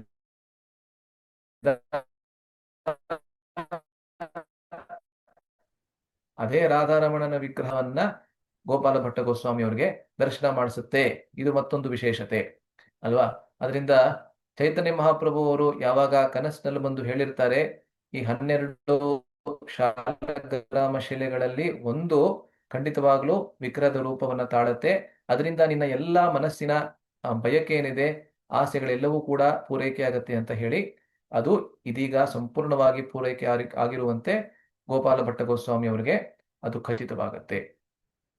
ಗೋಪಾಲ ಭಟ್ಟ ಗೋಸ್ವಾಮಿ ಅವರು ಈ ಲೋಕದಲ್ಲಿ 1578ರವರೆಗೆ, ಅಂದ್ರೆ 503ರಿಂದ 578, ಅಂದ್ರೆ 75 ವರ್ಷಗಳ ಕಾಲ ಈ ಲೋಕದಲ್ಲಿ ಬದುಕ್ತಾರೆ. ಅನೇಕ ಸೇವೆಗಳನ್ನ ಮಾಡ್ತಾರೆ. ಪ್ರಮುಖವಾಗಿ ಅವರ ಸೇವೆಯನ್ನ 3 ಭಾಗಗಳಲ್ಲಿ ವಿಭಾಗ ಮಾಡಬಹುದು. ಅದನ್ನ ನಾವು ಮುಂದಕ್ಕೆ ಚರ್ಚೆ ಮಾಡ್ತೀವಿ.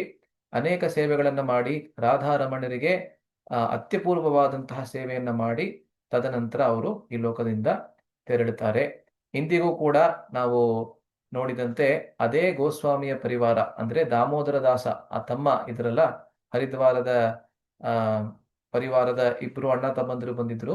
ಅದರಲ್ಲಿ ಕಿರಿಯರು ತಮ್ಮ ಅಂತ ಹೇಳಿದ್ರೆ ದಾಮೋದರ ದಾಸ. ಅದೇ ಪರಿವಾರದಲ್ಲಿ ಬಂದಂತಹ ಗೋಸ್ವಾಮಿಗಳು ಇವತ್ತು ಕೂಡ ರಾಧಾರಮಣರ ದೇವಸ್ಥಾನದಲ್ಲಿ ಸೇವೆಯನ್ನ ಮಾಡ್ತಾ ಇದ್ದಾರೆ. ಇದು ಬಹಳ ಅಪೂರ್ವವಾದಂತಹ ವಿಷಯ. ಮತ್ತೆ ರಾಧಾರಮಣರ ದೇವಸ್ಥಾನ ಇವತ್ತು ನಾವೇನ್ ನೋಡ್ತೀವಿ, ಅದು ಗೋಪಾಲ ಭಟ್ಟ ಗೋಸ್ವಾಮಿಯವರ ಸಮಯದಲ್ಲಿ ಬರಲಿಲ್ಲ. ಇದು ಮತ್ತೊಂದು ವಿಶೇಷತೆ. ಬೇರೆ ಎಲ್ಲ ಗೋಸ್ವಾಮಿಯವರ ದೇವಸ್ಥಾನಗಳು ಅವರದೇ ಸಮಯದಲ್ಲಿ ಬಂದ್ಬಿಡ್ತು. ಅಂದ್ರೆ ಸನಾತನ ಗೋಸ್ವಾಮಿಯವರು ಮದನ ಮೋಹನ ದೇವಸ್ಥಾನವನ್ನ ಅವರದ ಸಮಯದಲ್ಲೇ ಕಟ್ಬಿಟ್ರು, ಅಂದ್ರೆ ಕಟ್ಟಿಸಿದ್ರು. ಅದೇ ರೀತಿ ರಘುನಾಥ ಭಟ್ಟ ಗೋಸ್ವಾಮಿ ಅವರು ರೂಪ ಗೋಸ್ವಾಮಿ ಅವರಿಗೆ ಸೇವೆ ಮಾಡಬೇಕು ಅಂತ ಹೇಳಿ ರಾಜ ಮಾನ್ ಸಿಂಗ್ ಅವರಿಂದ ಆ ಅದ್ಭುತವಾದಂತಹ ರಾಧಾ ಗೋವಿಂದರ ದೇವಸ್ಥಾನವನ್ನ ಕಟ್ಟಿಸಿದ್ರು. ಇದನ್ನ ಕೂಡ ಮುಂಚೆ ನಾವು ಚರ್ಚೆ ಮಾಡಿದ್ವಿ. ಆದರೆ ಗೋಪಾಲ ಭಟ್ಟ ಗೋಸ್ವಾಮಿ ಅವರ ಕಾಲದಲ್ಲಿ ಜೀವಂತವಾಗಿ ಇರಬೇಕಾದ್ರೆ ಆ ಕಾಲದಲ್ಲಿ ಆ ಸಮಯದಲ್ಲಿ ಆ ದೇವಸ್ಥಾನ ಬರಲಿಲ್ಲ. ಅನೇಕ ದಶಕಗಳ ನಂತರ ಬಂತು ಅಂತ ಹೇಳುತ್ತೆ ಇತಿಹಾಸ. ಇಂದ್ರದ್ಯುಮ್ನ ಸ್ವಾಮಿ ಮಹಾರಾಜರಿಂದ ಕೇಳ್ತಾ ಇರಬೇಕಾದ್ರೆ ಆ ರೀತಿ ನಾನು ಕೇಳ್ಪಟ್ಟೆ. ಆ ಸಮಯದಲ್ಲಿ ಆ ಶ್ರೀ ವಿಗ್ರಹದ ಸಂರಕ್ಷಣೆಯನ್ನ ಮಾಡುವಂತಹದ್ದು ಬಹಳ ಕಷ್ಟವಾಗಿತ್ತು. ಏನಕ್ಕೆ ಅಂತ ಹೇಳಿದ್ರೆ ಎಲ್ಲ ಮುಘಲರು ಬೇರೆ ಎಲ್ಲರೂ ಸತತವಾಗಿ ಆಕ್ರಮಣವನ್ನ ಮಾಡ್ತಾನೆ ಇದ್ರು. ಎಲ್ಲಿ ಅತಿಯಾದಂತ ಐಶ್ವರ್ಯವಿತ್ತು ಅಲ್ಲಿ ಮುಘಲರು ಮತ್ತೆ ಬೇರೆ ಎಲ್ಲ ಮುಸಲ್ಮಾನ ಸಾಮ್ರಾಜ್ಯದ ವ್ಯಕ್ತಿಗಳು, ರಾಜರು ಆಕ್ರಮಣವನ್ನ ಮಾಡ್ತಾ ಇದ್ರು. ವೃಂದಾವನದಲ್ಲಿ ಅತಿ ಹೆಚ್ಚಿನ ಪ್ರಮಾಣದಲ್ಲಿ ದೇವಸ್ಥಾನಗಳಿರೋದ್ರಿಂದ ದೇವಸ್ಥಾನ ಇರೋ ಕಡೆ ಖಂಡಿತವಾಗ್ಲೂ ಸಂಪತ್ತು ಎಲ್ಲ ಇದೆ ಅಂತ ಹೇಳಿ ಅವರು ಆಕ್ರಮಣವನ್ನ ಮಾಡ್ತಾ ಇದ್ರು. ಅದರಿಂದ ಈ ವಿಗ್ರಹ, ಅತ್ಯಪೂರ್ವವಾದಂತ ವಿಗ್ರಹವನ್ನ ಆ ಸಮಯದಲ್ಲಿ ಸಂರಕ್ಷಿಸುವಂತಹದ್ದು ಬಹಳ ಕಷ್ಟವಾಗಿತ್ತಂತೆ ಈ ಗೋಸ್ವಾಮಿ ಪರಿವಾರಕ್ಕೆ. ಮತ್ತೆ ಅವರು ಈ ಕಾರಣಕ್ಕೋಸ್ಕರ ಆ ಎಷ್ಟು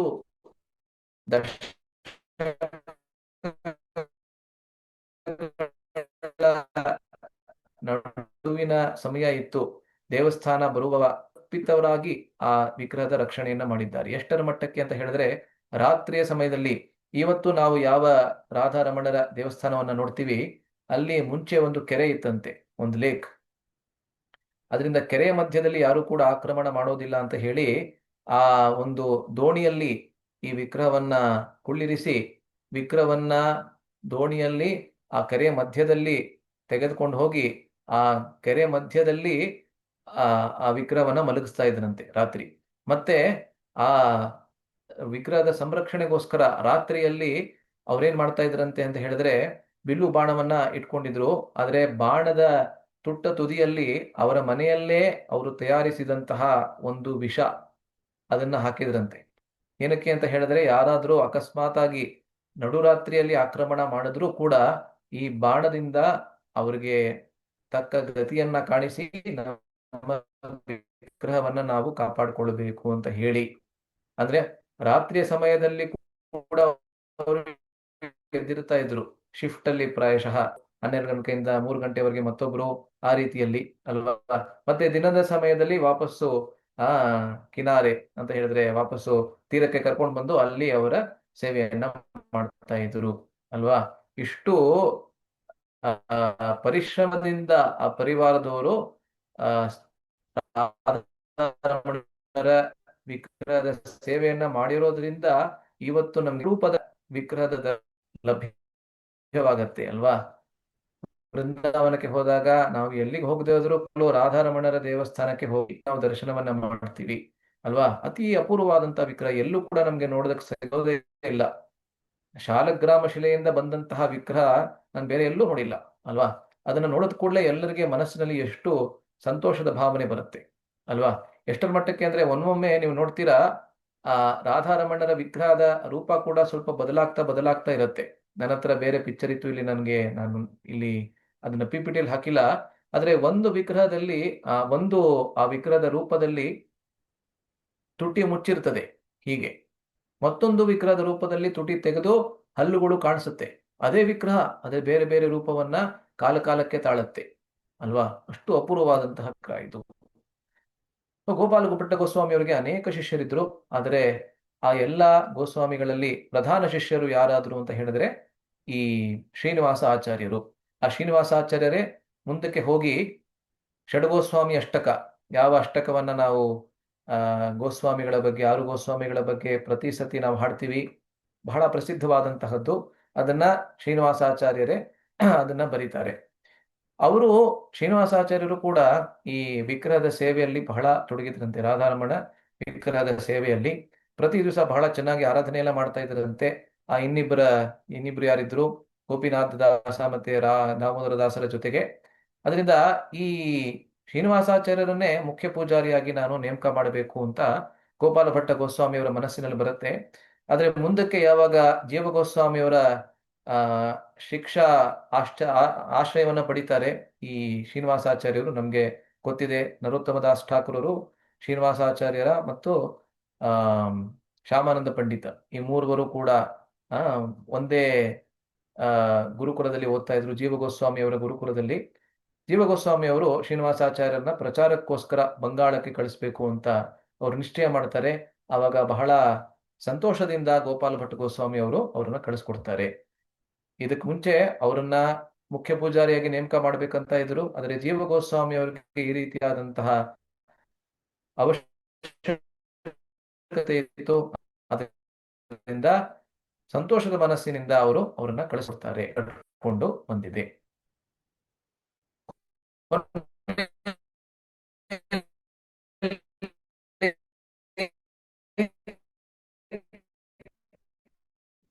ಬೃಂದಾವನದಲ್ಲಿ ಇರ್ಬೇಕಾದ್ರೆ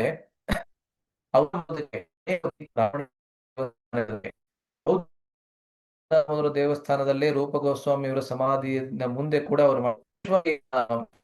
ಅವ್ರಿಗೆ ರಾಧಾರಮಣರ ಅವರ ದರ್ಶನವನ್ನು ಮಾಡುವಂತ ಆಸೆ ಆಗ್ತಾ ಇತ್ತು. ಇದಂತ ಅವರ ಪ್ರಮುಖ ಶಿಷ್ಯರು ಯಾರಿದ್ರು ಅವರೆಲ್ಲರಿಗೆ ಒಂದು ಆದೇಶವನ್ನ ಕೊಟ್ಟಿದ್ರು ಪ್ರಭುಪಾದರು. ಏನಂದ್ರೆ ಈ ರಾಧಾರಮಣ ದೇವಸ್ಥಾನದಲ್ಲಿ ಬಹಳ ಸೊಗಸಾದಂತಹ ಭಗವಂತನ ಶ್ರೀ ವಿಗ್ರಹದ ಪೂಜೆಯ ವಿಧಾನ ಬಹಳ ಚೆನ್ನಾಗಿದೆ.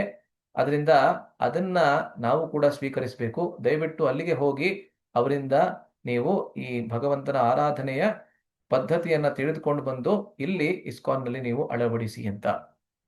ಅದರಿಂದ ಆ ಶಿಷ್ಯರು ಅದೇ ರೀತಿಯಲ್ಲಿ ಮಾಡಿ ಇವತ್ತು ನಾವು ಮುಖ್ಯವಾಗಿ ಅದೇ ವಿಧಿವಿಧಾನವನ್ನ ನಾವು ಅನುಸರಿಸ್ತೀವಿ. ಸೊ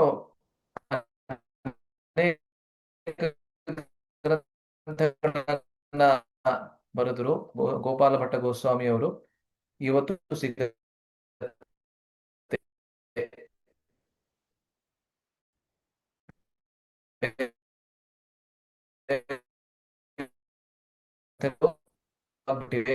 ಮತ್ತೆ ಜೀವ ಗೋಸ್ವಾಮಿ ಲೀಲೆಗಳ ಮೇಲೆ ಯಾವ ಯಾವ ಗ್ರಂಥಗಳನ್ನ ರೂಪ ಗೋಸ್ವಾಮಿ ಇತರ ಗೋಸ್ವಾಮಿಗಳು ಬರೆದಿದ್ರು ಅದೆಲ್ಲವನ್ನ ಜನಸಾಮಾನ್ಯ ಅಪಾರ್ಥ ಮಾಡ್ಕೊಳ್ತಾರೆ ಅಂತ ಹೇಳಿ ಆ ಗ್ರಂಥಗಳಿಗೆ ಕೊಟ್ಟಿದ್ದಾರೆ, ನೋಡ್ತೀವಿ.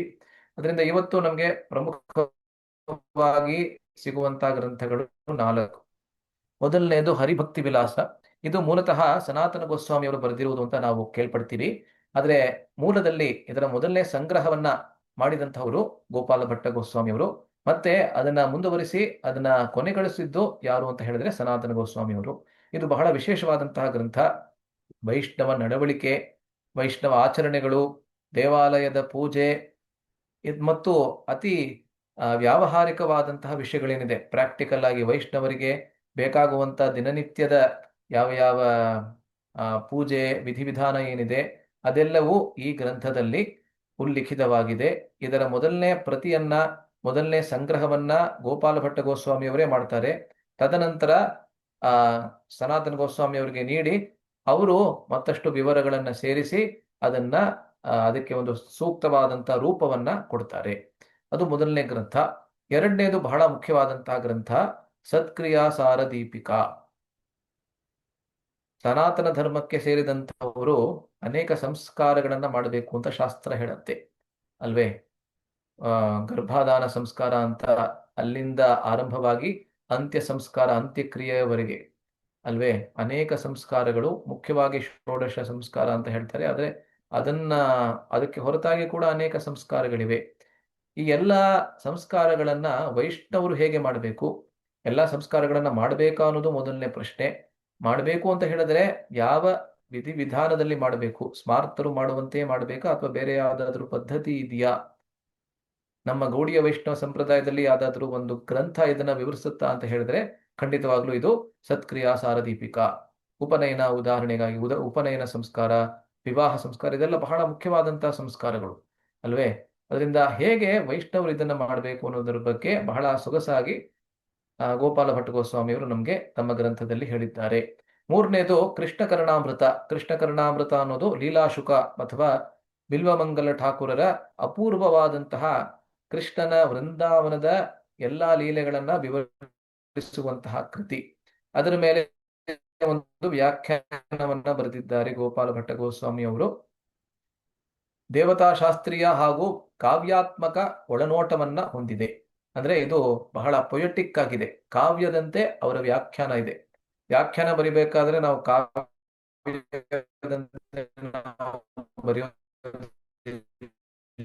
ಸಾಮಾನ್ಯವಾಗಿ ಅದಕ್ಕೆ ಅಪೂರ್ವವಾದಂತಹ ಪ್ರತಿಭೆ ಬೇಕು. ಅದರಿಂದ ವ್ಯಾಖ್ಯಾನವನ್ನೇ ಅವರು ಕಾವ್ಯವಾಗಿ ಬಹಳ ಮುಖ್ಯವಾದಂತ ನುಡಿ. ಷಡ್ ಸಂದರ್ಭ ಅನ್ನೋದು ಜೀವ ಗೋಸ್ವಾಮಿಗಳು ಅನೇಕ ಮೇರು ಕೃತಿ ಬರೆದಿದ್ದಾರೆ ಅಂತಾನೆ ಹೇಳಬೇಕು. ಮೇಲೆ ಅವರು ಬರೆದಿರುವಂತಹ ವ್ಯಾಖ್ಯಾನ, ದುರ್ಗಮ ಸಂಗಮ ಟೀಕಾ ಅಂತ ಇನ್ನಿತರ ಅನೇಕ 25-30 ಅನೇಕ ಗ್ರಂಥಗಳನ್ನ ಬರೆದು ಇತಿಹಾಸದಲ್ಲೇ ಅತಿ ಶ್ರೇಷ್ಠ ವಿದ್ವಾಂಸರಂತ ಅನ್ಸ್ಕೊಂಡಿದ್ದಾರೆ. ಆದ್ರೆ ಆ ಎಲ್ಲಾ ಗ್ರಂಥಗಳ ವಿಚಾರವನ್ನ ಮಾಡಿದ್ರೆ ಈ ಷಟ್ ಸಂದರ್ಭ ಅನ್ನೋದು ಬಹಳ ಮುಖ್ಯವಾದಂತಹ ಗ್ರಂಥ. ಆದ್ರೆ ಆ ಷಟ್ ಸಂದರ್ಭವನ್ನ ಕೂಡ ಮೊದಲನೇ ಬಾರಿ ಬರೆದಿದ್ದು, ಅದರ ಲಘು ರೂಪವನ್ನ ಅದಕ್ಕೆ ಕೊಟ್ಟಿದ್ದು ಯಾರು ಅಂತ ಹೇಳಿದ್ರೆ ಗೋಪಾಲ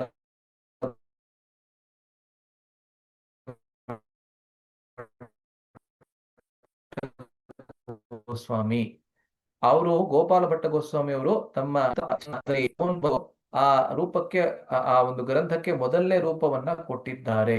ಇದನ್ನ ನಾವು ಜೀವ ಗೋಸ್ವಾಮಿ ಅವರ ಶಬ್ದದ ನಾವು ನೋಡ್ತೀವಿ. ಗೋಸ್ವಾಮಿ ಅವರು ಷಟ್ ಸಂದರ್ಭಕ್ಕೆ ಬರೆದಿರುವಂತಹ ಅವರ ಮುನ್ನುಡಿ ಏನಿದೆ ಅದರಲ್ಲಿ ಅವರು ಬಹಳ ಸ್ಪಷ್ಟ ಹೇಳಿ, ದಕ್ಷದ ಗೌರವಾನ್ವಿತ ಬ್ರಾಹ್ಮಣರು ಒಬ್ಬರು ಈಗಾಗಲೇ ಇದ್ದಾರೆ, ಆದ್ರೆ ಅದು ವ್ಯವಸ್ಥಿತವಾಗಿಲ್ಲ, ಅದಕ್ಕೆ ವ್ಯವಸ್ಥಿತ ರೂಪವನ್ನ ಮಾತ್ರ ನಾನು ಕೊಡ್ತಾ ಇದ್ದೀನಿ. ನೋಡಿ, ಗೋಪಾಲ ಭಟ್ಟ ಗೋಸ್ವಾಮಿ ಅವರ ವಿನಮ್ರತೆ ಇಲ್ಲಿ ಕೂಡ ನಮಗೆ ಕಾಣ್ಬರುತ್ತೆ. ಕೇವಲ ಚೈತನ್ಯ ಚರಿತಾಮೃತದಲ್ಲಿ ನನ್ನ ಹೆಸರನ್ನ ಹೇಳಬೇಡ ಅಂತ ಮಾತ್ರ, ಅಷ್ಟು ಮಾತ್ರ ಅಲ್ಲ, ಹರಿಭಕ್ತಿ ವಿಲಾಸದ ಮೊದಲನೇ ರೂಪವನ್ನ ಕೊಟ್ಟಂತವ್ರು ಇವರೇ. ಆದ್ರೆ ಇವತ್ತು ನಾವು ಸನಾತನ ಗೋಸ್ವಾಮಿ ಅವ್ರಿಗೇನೆ ಆ ಸಂಪೂರ್ಣವಾದಂತ ಶ್ರೇಯಸ್ಸನ್ನ ಕೊಡ್ತೀವಿ, ಅದ್ರಲ್ಲಿ ಏನು ತಪ್ಪಿಲ್ಲ. ಆದ್ರೆ ಇವರ ವಿನಮ್ರತೆ ನಮ್ಗೆ ಕಂಡು ಬರುತ್ತೆ. ಅದೇ ರೀತಿಯಲ್ಲಿ ಷಟ್ ಸಂದರ್ಭದ ಮೊದಲನೇ ಪ್ರತಿಯನ್ನ ಕೂಡ ಇವರೇ ಸಂಪಾದಿಸಿದ್ದು, ಆದ್ರೆ ಅದರ ಶ್ರೇಯಸ್ಸು ಸಂಪೂರ್ಣವಾಗಿ ಇವತ್ತು ಜೀವ ಗೋಸ್ವಾಮಿ ಅವ್ರಿಗೆ ಸಲ್ಲತ್ತೆ ಅಲ್ವೇ. ಈ ರೀತಿಯಾಗಿ ಅನೇಕ ಗ್ರಂಥಗಳನ್ನ ಗೋಪಾಲ ಭಟ್ಟ ಗೋಸ್ವಾಮಿ ಅವರು ಬರೆದಿದ್ದಾರೆ. ಈ 4 ಪ್ರಮುಖವಾದಂತಹ ಗ್ರಂಥಗಳು. ಇದು ಷಡ್ಗೋಸ್ವಾಮಿ ಅಷ್ಟಕದ 2ನೇ ಶ್ಲೋಕ. ಇದನ್ನ ನಾನೇನು ವಿವರಿಸೋದಕ್ಕೆ ಹೋಗೋದಿಲ್ಲ, ಸಮಯ ಆಗಿದೆ. ಕೇವಲ ಶ್ಲೋಕವನ್ನ ಓದ್ಬಿಡ್ತೀನಿ. ನಾನಾ ಶಾಸ್ತ್ರ ವಿಚಾರಣೈಕ ನಿಪುಣೌ ಸದ್ಧರ್ಮ ಸಂಸ್ಥಾಪಕೌ ಲೋಕಾನಾಂ ಹಿತಕಾರಿಣೌ ತ್ರಿಭುವನೆ ಮಾನ್ಯೌ ಶರಣ್ಯಾಕರೌ ರಾಧಾಕೃಷ್ಣ ಪದಾರವಿಂದ ಭಜನಾನಂದೇನ ಮತ್ತಾಲಿಕೌ ಒಂದೇ ರೂಪ ಸನಾತನೌ ರಘುಯುಗೌ ಶ್ರೀಜೀವ ಗೋಪಾಲಕೌ. ನೋಡಿ, ಇಲ್ಲಿ ಮತ್ತೊಂದು ವಿಶೇಷತೆ ಏನಂದ್ರೆ ಶ್ರೀನಿವಾಸಾಚಾರ್ಯರೇ ಇದನ್ನ ಬರೆದಿರುವಂತಹದ್ದು. ಆದ್ರೆ ತಮ್ಮ ಗುರುಗಳು ಯಾರಿದ್ದಾರೆ ಗೋಪಾಲ ಭಟ್ಟ ಗೋಸ್ವಾಮಿಯವರು, ಅವರ ಉಲ್ಲೇಖವನ್ನ ಕೊನೆಯಲ್ಲಿ ಮಾಡಿದ್ದಾರೆ ಅಲ್ವಾ.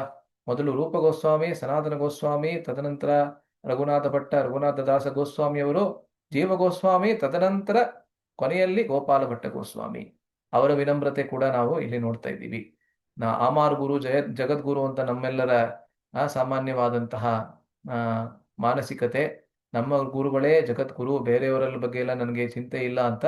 ಆದ್ರೆ ಶ್ರೀನಿವಾಸಾಚಾರ್ಯರು ತಮ್ಮ ಗುರುಗಳನ್ನ ಜೀವಗೋಸ್ವಾಮಿ ಆದ್ಮೇಲೆ, ಜೀವಗೋಸ್ವಾಮಿ ಎಲ್ಲರಿಗಿಂತ ವಯಸ್ಸಿನಲ್ಲಿ ಕಿರಿಯರು, ಆದ್ರೆ ಅವರ ಉಲ್ಲೇಖವನ್ನ ಮಾಡಿ ಆದ್ಮೇಲೆ ಕೊನೆಯಲ್ಲಿ ತಮ್ಮ ಗುರುಗಳಾದಂತಹ ಗೋಪಾಲ ಭಟ್ಟ ಗೋಸ್ವಾಮಿಯವರ ಉಲ್ಲೇಖವನ್ನು ಮಾಡಿರುವಂತಹದ್ದು ಮತ್ತೊಂದು ವಿಶೇಷತೆ ಅಲ್ವಾ. ಸೊ ಈ ರೀತಿ ನಾವು ಇಲ್ಲಿ ನೋಡ್ತಾ ಇದ್ದೀವಿ. ಇವಾಗ ಒಂದು ಸಣ್ಣ ರಸಪ್ರಶ್ನೆ ಇದೆ, ಎಲ್ಲ ಯಾವಾಗಿನ ತರಹ. ಇದರಲ್ಲಿ ದಯವಿಟ್ಟು ಯಾರ್ಯಾರಿಗೆ ಉತ್ತರ ಗೊತ್ತಿರುತ್ತೆ ದಯವಿಟ್ಟು ಇದರಲ್ಲಿ ಭಾಗವಹಿಸಬಹುದು. ಎಲ್ಲರೂ ಭಾಗವಹಿಸಿ ದಯವಿಟ್ಟು. ಇದರಲ್ಲಿ ಯಾವುದೇ ಕಷ್ಟವಾದ ಪ್ರಶ್ನೆ ಯಾವುದು ಇಲ್ಲ. ಉತ್ತರ ಗೊತ್ತಿದ್ರೆ ತಕ್ಷಣ ಹೇಳೋದಕ್ಕೆ ಹೋಗ್ಬೇಡಿ. ಎಲ್ಲರೂ ಹೇಳೋದಕ್ಕೆ ಹೋದ್ರೆ ಗೊತ್ತಾಗೋದಿಲ್ಲ. ಅದರಿಂದ ಹ್ಯಾಂಡ್ ರೈಸ್ ಮಾಡಿ ಈಗಿನ ಚರ್ಚೆಯ ಮೇಲೆ ಮೊದಲನೇ ಪ್ರಶ್ನೆ.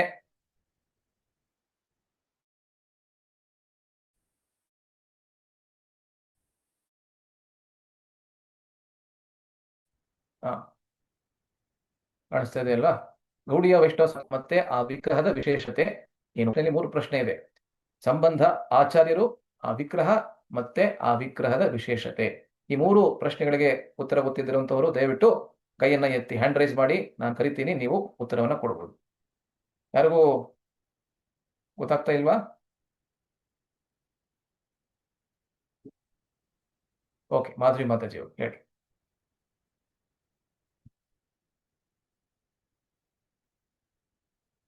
ಮಾಧುರಿ ಮಾತಾಜಿ ಅವ್ರು ಹೇಳಿ. ಓಕೆ, ಈಗ ಅನ್ಮ್ಯೂಟ್ ಮಾಡಿದೆ. ರಾಧಾ ಮದನ್ ಮೋಹನ್ ಡಿಟಿ ಸನಾತನ ಗೋಸ್ವಾಮಿ ಅವ್ರದ್ದು ವಿಶೇಷತೆ ಪಾದಾರವಿಂದ ಸುಂದರವಾಗಿದೆ. ಆಮೇಲೆ ರಾಧಾ ಗೋವಿಂದ ಸನಾತನ ಗೋಸ್ವಾಮಿ ಮತ್ತೆ ಮುಂದಿನ ಪ್ರಶ್ನೆ, ಅದು ಮುಂದಿನ ಪ್ರಶ್ನೆ. ಧನ್ಯವಾದಗಳು ಧನ್ಯವಾದಗಳು. ಅದು ಮುಂದಿನ ಪ್ರಶ್ನೆ. ಸಂಬಂಧ ಅವ್ರದ್ದು ಇದು. ಮೂರು ಜನದ ಹೇಳ್ಬೇಕಲ್ಲ, ಮೂರು ಹೇಳ್ಬೇಕಲ್ಲ. ಧನ್ಯವಾದ ಧನ್ಯವಾದಗಳು ಧನ್ಯವಾದಗಳು ಕೊಟ್ಟಿದ್ದಾರೆ. ಸಂಬಂಧ, ಆಚಾರ್ಯರು, ಸನಾತನ ಗೋಸ್ವಾಮಿಯವರು, ವಿಗ್ರಹ ರಾಧಾ ಮದನ ಮೋಹನ. ಪ್ರಶ್ನೆ ಇವಾಗ ಹೋಣ. ಅಭಿಧೇಯ ಆಚಾರ್ಯರು, ವಿಗ್ರಹ ಮತ್ತೆ ಆ ವಿಗ್ರಹದ ವಿಶೇಷತೆ. ಯಾರು ಹೇಳ್ತೀರಾ? ಅವ್ರು ಹೇಳೋದಕ್ಕೆ ಆಗ್ಲೇ ಹೊರಟಿದ್ರು, ಆದರೆ ಬೇರೆಯವರು ಯಾರಾದ್ರೂ ಹೇಳ್ತೀರಾ? ರಾಧಾ ಗೋವಿಂದ. ಭಗವತಿ ಹರಿಣಿ ಮಾತಾಜಿ ಅವ್ರು ಹೇಳಿ. ರಾಧಾ ಗೋವಿಂದ ಮತ್ತೆ ಆಚಾರ್ಯರು ರೂಪ ಗೋಸ್ವಾಮಿ. ಹೌದು, ರೂಪ ಗೋಸ್ವಾಮಿ. ಮತ್ತೆ ವಿಶೇಷತೆ ಹಸ್ತಕಮಲ. ಹಸ್ತಕಮಲ. ಆಯ್ತು, ಧನ್ಯವಾದಗಳು. ಮುಂದಿನದು ಮತ್ತೆ ಪ್ರಯೋಜನ. ಪ್ರಯೋಜನ ಆಚಾರ್ಯರು, ವಿಗ್ರಹ ಮತ್ತೆ ವಿಶೇಷತೆ. ರಘುನಾಥ ಗೋಪಿನಾಥ. ರಾಧಾ ಗೋಪಿನಾಥರು. ದಯವಿಟ್ಟು ಕೈ ಎತ್ಬಿಟ್ಟು ಹೇಳ್ತೀರಾ? ನನ್ಗೆ ಗೊತ್ತಾಗ್ತಾ ಇಲ್ಲ ಯಾರು ಹೇಳ್ತಾ ಇದಾರೆ ಅಂತ. ಓಕೆ, ಅನಂತ್ ಅವ್ರು ಹೇಳಿ. ಅನಂತ್ ಕುಲಕರ್ಣಿ ಹೇಳಿ. ರಾಧಾ ಗೋಪಿನಾಥ್ ಅವರು, ಮಧು ಪಂಡಿತ್ ಗೋಸ್ವಾಮಿ, ರಘುನಾಥ್ ದಾಸ್ ಗೋಸ್ವಾಮಿ ಅವರು. ಅದು ಮುಖಾರವಿಂದ. ಮುಖಾರವಿಂದ. ಧನ್ಯವಾದಗಳು. 3 ಜನ ಸರಿಯಾದಂತ ಉತ್ತರ ಕೊಟ್ಟಿದ್ದಾರೆ, ಧನ್ಯವಾದಗಳು. ಮುಂದಿನ ಪ್ರಶ್ನೆ. ರಾಧಾರಮಣ ವಿಗ್ರಹದ ಎತ್ತರ ಎಷ್ಟು? ಮತ್ತೆ ಬೇರೆ ಎಲ್ಲಾ ವಿಗ್ರಹಗಳು ವೃಂದಾವನದಿಂದ ಆಚೆ ಹೋದ್ರು, ಆ ವಿಗ್ರಹ ಏನಕ್ಕೆ ವೃಂದಾವನದಲ್ಲೇ ಉಳ್ಕೊಳ್ತು? ಹೇಗೆ ವೃಂದಾವನದಲ್ಲೇ ಉಳ್ಕೊಳ್ತು? ರಾಧಾಮಣಿ ಅವರು ದಯವಿಟ್ಟು ಹೇಳಿ. ರಾಧಾಮಣಿ ಮಾತಾಜಿ ಅವರು ಕೈ ಎತ್ತಿದ್ದಾರೆ, ದಯವಿಟ್ಟು ಹೇಳಿ. 12 ಅಡಿ. 12 ಅಡಿ ಅಲ್ಲ, 12 ಇಂಚು. ನಮ್ಗಿಂತ 2 12 ಇಂಚು ಸರ್. Inch, correct. 12 ಇಂಚು. ಮತ್ತೆ ಅಲ್ಲ, ಇನ್ನೊಂದು ಪ್ರಶ್ನೆ ಇದೆ ನೋಡಿ ಅಲ್ಲಿ. ವೃಂದಾವನದಲ್ಲಿ ಏನಕ್ಕೆ ಮತ್ತೆ ವಿಗ್ರಹ? ಏನು ಸ್ವಾಮಿ? ಏನ್ ಪ್ರಭುಜಿ? ಬೇರೆ ಎಲ್ಲ ವಿಗ್ರಹ ವೃಂದಾವನದಿಂದ ಆಚೆ ಹೋದ್ರೂ ಕೂಡ ರಾಧಾರಮಣರ ವಿಗ್ರಹ ಹೇಗೆ ಉಳ್ಕೊಂತು ವೃಂದಾವನದಲ್ಲೇನೆ ಅನ್ನೋದು ಮತ್ತೊಂದು ಪ್ರಶ್ನೆ. ಅದೇ ಪ್ರಶ್ನೆಯಲ್ಲಿ ಮತ್ತೊಂದು ಪ್ರಶ್ನೆ. ಓಕೆ, ಭಾನುಕುಮಾರಿ ಮಾತಾಜಿ ಅವ್ರು ಹೇಳಿ. ಹರಿಕೃಷ್ಣ ಪ್ರಭುಜಿ, ಅದು ಹೇಳಿ. ರಾಧಾರಮಣ ವಿಗ್ರಹ ಎಲ್ಲಾ ವಿಗ್ರಹಗಳನ್ನು ಜೈಪುರ್ಗೆ ಸಾಗಿಸ್ಬಿಡ್ತಾರೆ. ಬಟ್ ಇದು ಬಹುಶಃ ಚಿಕ್ಕದಾಗಿರೋದ್ರಿಂದ ಅದನ್ನ ಬಚ್ಚಿಡಕ್ಕೆ ಸಾಧ್ಯ ಆಯ್ತು ಅಂತ ಅನ್ಸುತ್ತೆ. ಭಗವಂತನ ಸ್ವಪ್ರೇರಣೆ ಇರ್ಬೋದು. ಅದು ಕಾರಣ, ಆದ್ರೆ ಅದು ನಿಜ ಅಂತ ನಾನು ಚರ್ಚೆ ಮಾಡಿದ್ದೆ. ಅದು ಒಂದು ಕಾರಣ ಆಗಿರ್ಬೋದು, ಆದ್ರೆ ನಿಜವಾದ ಕಾರಣ ಬೇರೆ ಏನೋ ಇದೆ. ಒಂದು ಕಾರಣ ಪ್ರಭು ಕೆರೆಯಲ್ಲಿ ಅದು ಪೂಜೆ ಮಾಡುವಾಗ ಮಲಗಿಸುವಾಗ ಕೆರೆಯಲ್ಲಿ ಮಲಗಿಸ್ತಾ ಇರ್ತಾರೆ. ಮರದ ಕೆಳಗಡೆ ಪೂಜೆ ಮಾಡ್ತಿರ್ತಾರೆ. ಅದು ಭಗವಂತನ ಇಚ್ಛೆ ಆಗಿರ್ತದೆ ಪ್ರಭು.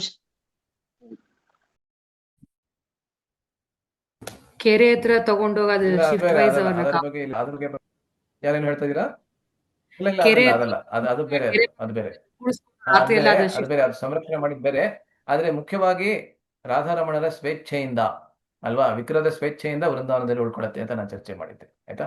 ಬೇರೆ ಎಲ್ಲಾನು ನೀವು ಹೇಳ್ತಾ ಇರೋದು ಸರಿನೇ. ಕೆರೆಯಲ್ಲಿ ಬಹಳ ಜೋಪಾನವಾಗಿ ಅದರ ಸಂರಕ್ಷಣೆಯನ್ನು ಮಾಡ್ತಾರೆ, ಅದೆಲ್ಲ ಸರಿ. ಓಕೆ, ಮುಂದಿನ ಪ್ರಶ್ನೆ. ರಾಧಾರಾಣಿ ರಾಧಾರಮಣ ದೇವಸ್ಥಾನದಲ್ಲಿ ಯಾವ ರೂಪದಲ್ಲಿ ಇದ್ದಾರೆ? ಕಿರೀಟದ ಮೇಲೆ ರಾಧೆ ಅಂತ ಬರ್ದಿರ್ತಾರೆ. ಸೊ ರಾಧೆ ಬೇರೆ ಇಲ್ಲ, ಅವಳ ಹೆಸರು ಬೇರೆ ಇಲ್ಲ, ಎರಡಕ್ಕೂ ಒಂದೇ ಇದಿರುತ್ತೆ. ಸೊ ಅದಕ್ಕೆ ಅದ್ರ ಕಿರೀಟದ ಮೇಲೆ ಇರುತ್ತೆ ಅಕ್ಷರ ರಾಧಾ ಅಂತ ಕೆತ್ತಿರ್ತಾರೆ.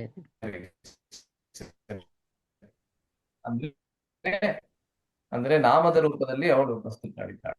ನಾಮದ ರೂಪದಲ್ಲಿ. ಕರೆಕ್ಟ್, ನಾಮದ ರೂಪದಲ್ಲಿ ಉಪಸ್ಥಿತರಿದ್ದಾರೆ. ಬೇರೆಯವರು ಯಾರು ಹೇಳಿ, ಯಾರು ಹೇಳಿದ್ದೀರಾ ದಯವಿಟ್ಟು ಮ್ಯೂಟ್ ಮಾಡ್ಕೊಂಡ್ಬಿಡಿ. ಬೇರೆ ಯಾರಾದ್ರೂ ಹೇಳೋದಕ್ಕೆ ಪ್ರಯತ್ನ ಪಟ್ರೆ ನನಗೆ ಸಂತೋಷ. ಅಣ್ಣ ತಮ್ಮಂದಿರ ಏನು, ಇದನ್ನ ಎಷ್ಟೊಂದ್ ಸತಿ ನಾವು ಚರ್ಚೆ ಮಾಡಿದ್ವಿ.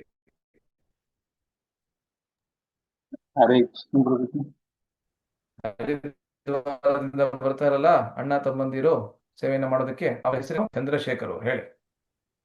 ಗೋಪಾಲ್ ದಾಸು, ದಾಮೋದರ ದಾಸು.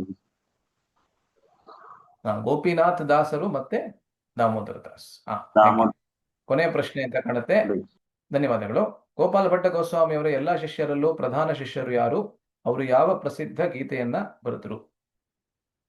ಬೇರೆ ಯಾರಾದ್ರೂ ಇಲ್ಲಿವ್ರಿಗೆ ಯಾರು ಹೇಳಿಲ್ಲ ಅಂತವ್ರು?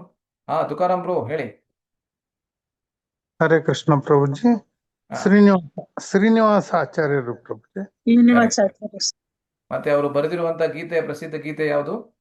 ಇದೆ ಈ ಇದು ಏನು ಅಷ್ಟಕ. ಗೋಸ್ವಾಮಿ ಅಷ್ಟಕ. ಪರ್ಫೆಕ್ಟ್. ಧನ್ಯವಾದಗಳು. ಇನ್ನೊಂದು ಪ್ರಶ್ನೆ ಇದೆ. ವೈಷ್ಣವ ನಡವಳಿಕೆಯನ್ನ ಕುರಿತು ಗೋಪಾಲ ಭಟ್ಟ ಗೋಸ್ವಾಮಿ ಅವರು ತಯಾರಿಸಿದ ಪ್ರಥಮ ಸಂಗ್ರಹದ ಪುಸ್ತಕ ಯಾವುದು? ಇವಾಗ ತಾನೇ ನಾವು ಚರ್ಚೆ ಮಾಡಿದ್ವಿ ಅಲ್ವಾ?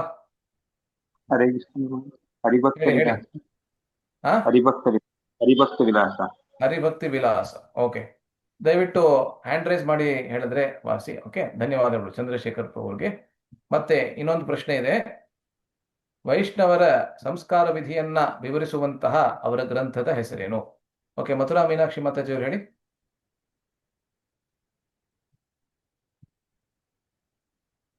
ಹ್ಯಾಂಡ್ ರೈಸ್ ಮಾಡಿದ್ದೀರಲ್ವಾ? ಆಯ್ತು. ರಾಧಾಮಣಿ ಮಾತಾಜಿ ಅವರು. ಹರೇ ಕೃಷ್ಣ ಪ್ರಭುಜಿ, ಇದು ಯಾವ್ದಂತದ್ದು? ಸಂಸ್ಕಾರ ದೀಪಿಕಾ. ಸತ್ಕ್ರಿಯಾ ಸಾರ ದೀಪಿಕಾ. ಇದು ಕೊನೆಯ ಪ್ರಶ್ನೆ. ಅವರು ಆರಂಭಿಸಿದ ಮತ್ತೆ ಜೀವ ಗೋಸ್ವಾಮಿ ಅವರು ಪೂರ್ಣಗೊಳಿಸಿದ ಮಹಾನ್ ಗ್ರಂಥ, ಅಂದ್ರೆ ಕೊನೆಯಲ್ಲಿ ನಾವು ಚರ್ಚೆ ಮಾಡಿದ್ವಲ್ಲ, ಅದರ ಹೆಸರು ಯಾವ್ದದು? ಯಾರು ಹೇಳ್ತೀರಾ? ಷಟ್ ಸಂದರ್ಭ. ಕರೆಕ್ಟ್. ಷಟ್ ಸಂದರ್ಭ, ಕರೆಕ್ಟ್, ಸರಿ. ಎಲ್ಲರಿಗೆ ಬಹಳ ಧನ್ಯವಾದಗಳು ಇವತ್ತಿನ ಕಾರ್ಯಕ್ರಮದಲ್ಲಿ ಭಾಗವಹಿಸಿದ್ದಕ್ಕೆ. ಇವತ್ತು ನಾವು ಸಂಕ್ಷಿಪ್ತವಾಗಿ ಶ್ರೀ ರಾಧಾರಮಣರ ಪ್ರಾಕಟ್ಯದ ಲೀಲೆ ಮತ್ತೆ ಗೋಪಾಲ ಭಟ್ಟ ಗೋಸ್ವಾಮಿ ಅವರ ಅಂತ್ಯ ಲೀಲೆಯನ್ನ ನಾವು ಚರ್ಚೆ ಮಾಡಿದ್ವಿ. ಮುಂದಿನ ವಾರ ನಾವು ಸೇರಿ ಮುಂದಿನ ಸೋಮವಾರ, ಅಂದ್ರೆ 13ನೇ ತಾರೀಕಲ್ವಾ, 13ನೇ ತಾರೀಕು ಸೇರಿ ಜೀವ ಗೋಸ್ವಾಮಿ ಅವರ ಚರ್ಚೆಯನ್ನ ಆರಂಭಿಸ್ತೀವಿ. ಕೊನೆಯ ಗೋಸ್ವಾಮಿ 6ನೇ ಗೋಸ್ವಾಮಿ ಅವರ ಜೀವ ಗೋಸ್ವಾಮಿ ಅವರ ಚರ್ಚೆಯನ್ನ ಆರಂಭಿಸ್ತೀವಿ. ಇವತ್ತು ನಾವೇನು ಚರ್ಚೆ ಮಾಡಿದ್ವಿ ಅದ್ರ ಬಗ್ಗೆ ಯಾವ್ದಾದ್ರು ಪ್ರಶ್ನೆ, ಟೀಕೆ, ಟಿಪ್ಪಣಿ ಯಾರಿಗಾದ್ರೂ ಇದೆಯಾ? ಏನಾದ್ರೂ ಇದ್ರೆ ದಯವಿಟ್ಟು ಇವಾಗ ಹಂಚ್ಕೊಳ್ಳಿ. ಹರೇ ಕೃಷ್ಣ ಪ್ರಭು. ಮತ್ತೆ ವೃಂದಾವನಕ್ಕೆ ಹೋಗಿ ರಾಧಾರಮಣ್ ನೋಡ್ದು ಅಂತ ಅನಿಸ್ತು ಪ್ರಭು. ತುಂಬಾ ಖುಷಿ ಆಯ್ತು ಪ್ರಭು. ಧನ್ಯವಾದಗಳು. ಹೌದು, ನಾವು ಶ್ರವಣ ಮಾಡೋದು ಅದಕ್ಕೇನೆ. ನಾವು ಯಾವಾಗ ಮಹಾನ್ ಆಚಾರ್ಯರ ಬಗ್ಗೆ ಕೇಳ್ತೀವಿ ಆವಾಗ ಮೊದಲನೇ ದರ್ಶನವನ್ನ ನಮ್ಮ ಮನಸ್ಸಿನಲ್ಲೇ ನಾವು ಮಾಡ್ತೀವಿ. ಮತ್ತೆ ವೃಂದಾವನಕ್ಕೆ ಹೋದಾಗ ಅಂದ್ರೆ ಅದರ ಮೂಲ ಸ್ಥಾನಕ್ಕೆ ಹೋದಾಗ ಅದರ ದರ್ಶನ ಅನ್ನೋದು ಸಂಪೂರ್ಣವಾಗತ್ತೆ ಅಲ್ವಾ? ಹೇಗೆ ಗೋಪಾಲ ಭಟ್ಟ ಗೋಸ್ವಾಮಿ ಅವರಿಗೆ ಆ ರಾಧಾರಮಣರ ವಿಗ್ರಹ ಅವರ ಮನಸ್ಸಿನಲ್ಲಿ, ಹೃದಯದಲ್ಲಿ ಮೊದಲು ಪ್ರಕಟವಾಗತ್ತೆ. ಅದಾದ್ಮೇಲೆ ಮತ್ತೊಂದು ಬಾಹ್ಯ ರೂಪವನ್ನ ಕೂಡ ತಾಳತ್ತೆ. ಅದೇ ರೀತಿ ನಮಗೆ ಕೂಡ ಅವರ ಪಾದಾನುಗಮನವನ್ನ ಮಾಡುವಂತ ನಮಗೆ ಕೂಡ ಶ್ರವಣದ ಮೂಲಕ ಮೊದಲನೇ ದರ್ಶನ ಅಲ್ವಾ? ಅದರಿಂದಲೇ ಇದಕ್ಕೆ ಶ್ರುತೇಕ್ಷ ಪಂಥ ಅಂತ ಹೇಳ್ತಾರೆ. ಶ್ರುತ ಈಕ್ಷ ಅಂದ್ರೆ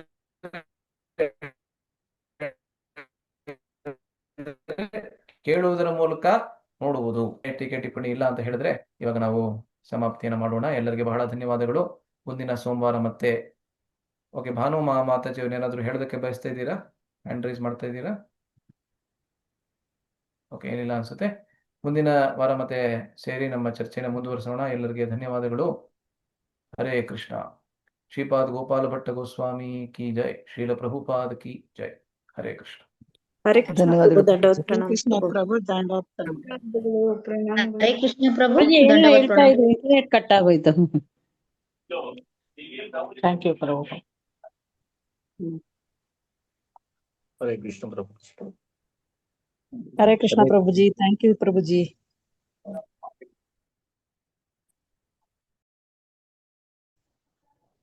ಇಂಟರ್ನೆಟ್ ಕಟ್ ಆಗ್ಬಿಟ್ಟಿದೆ, ಕೇಳಿಸ್ತಾ ಇಲ್ಲ.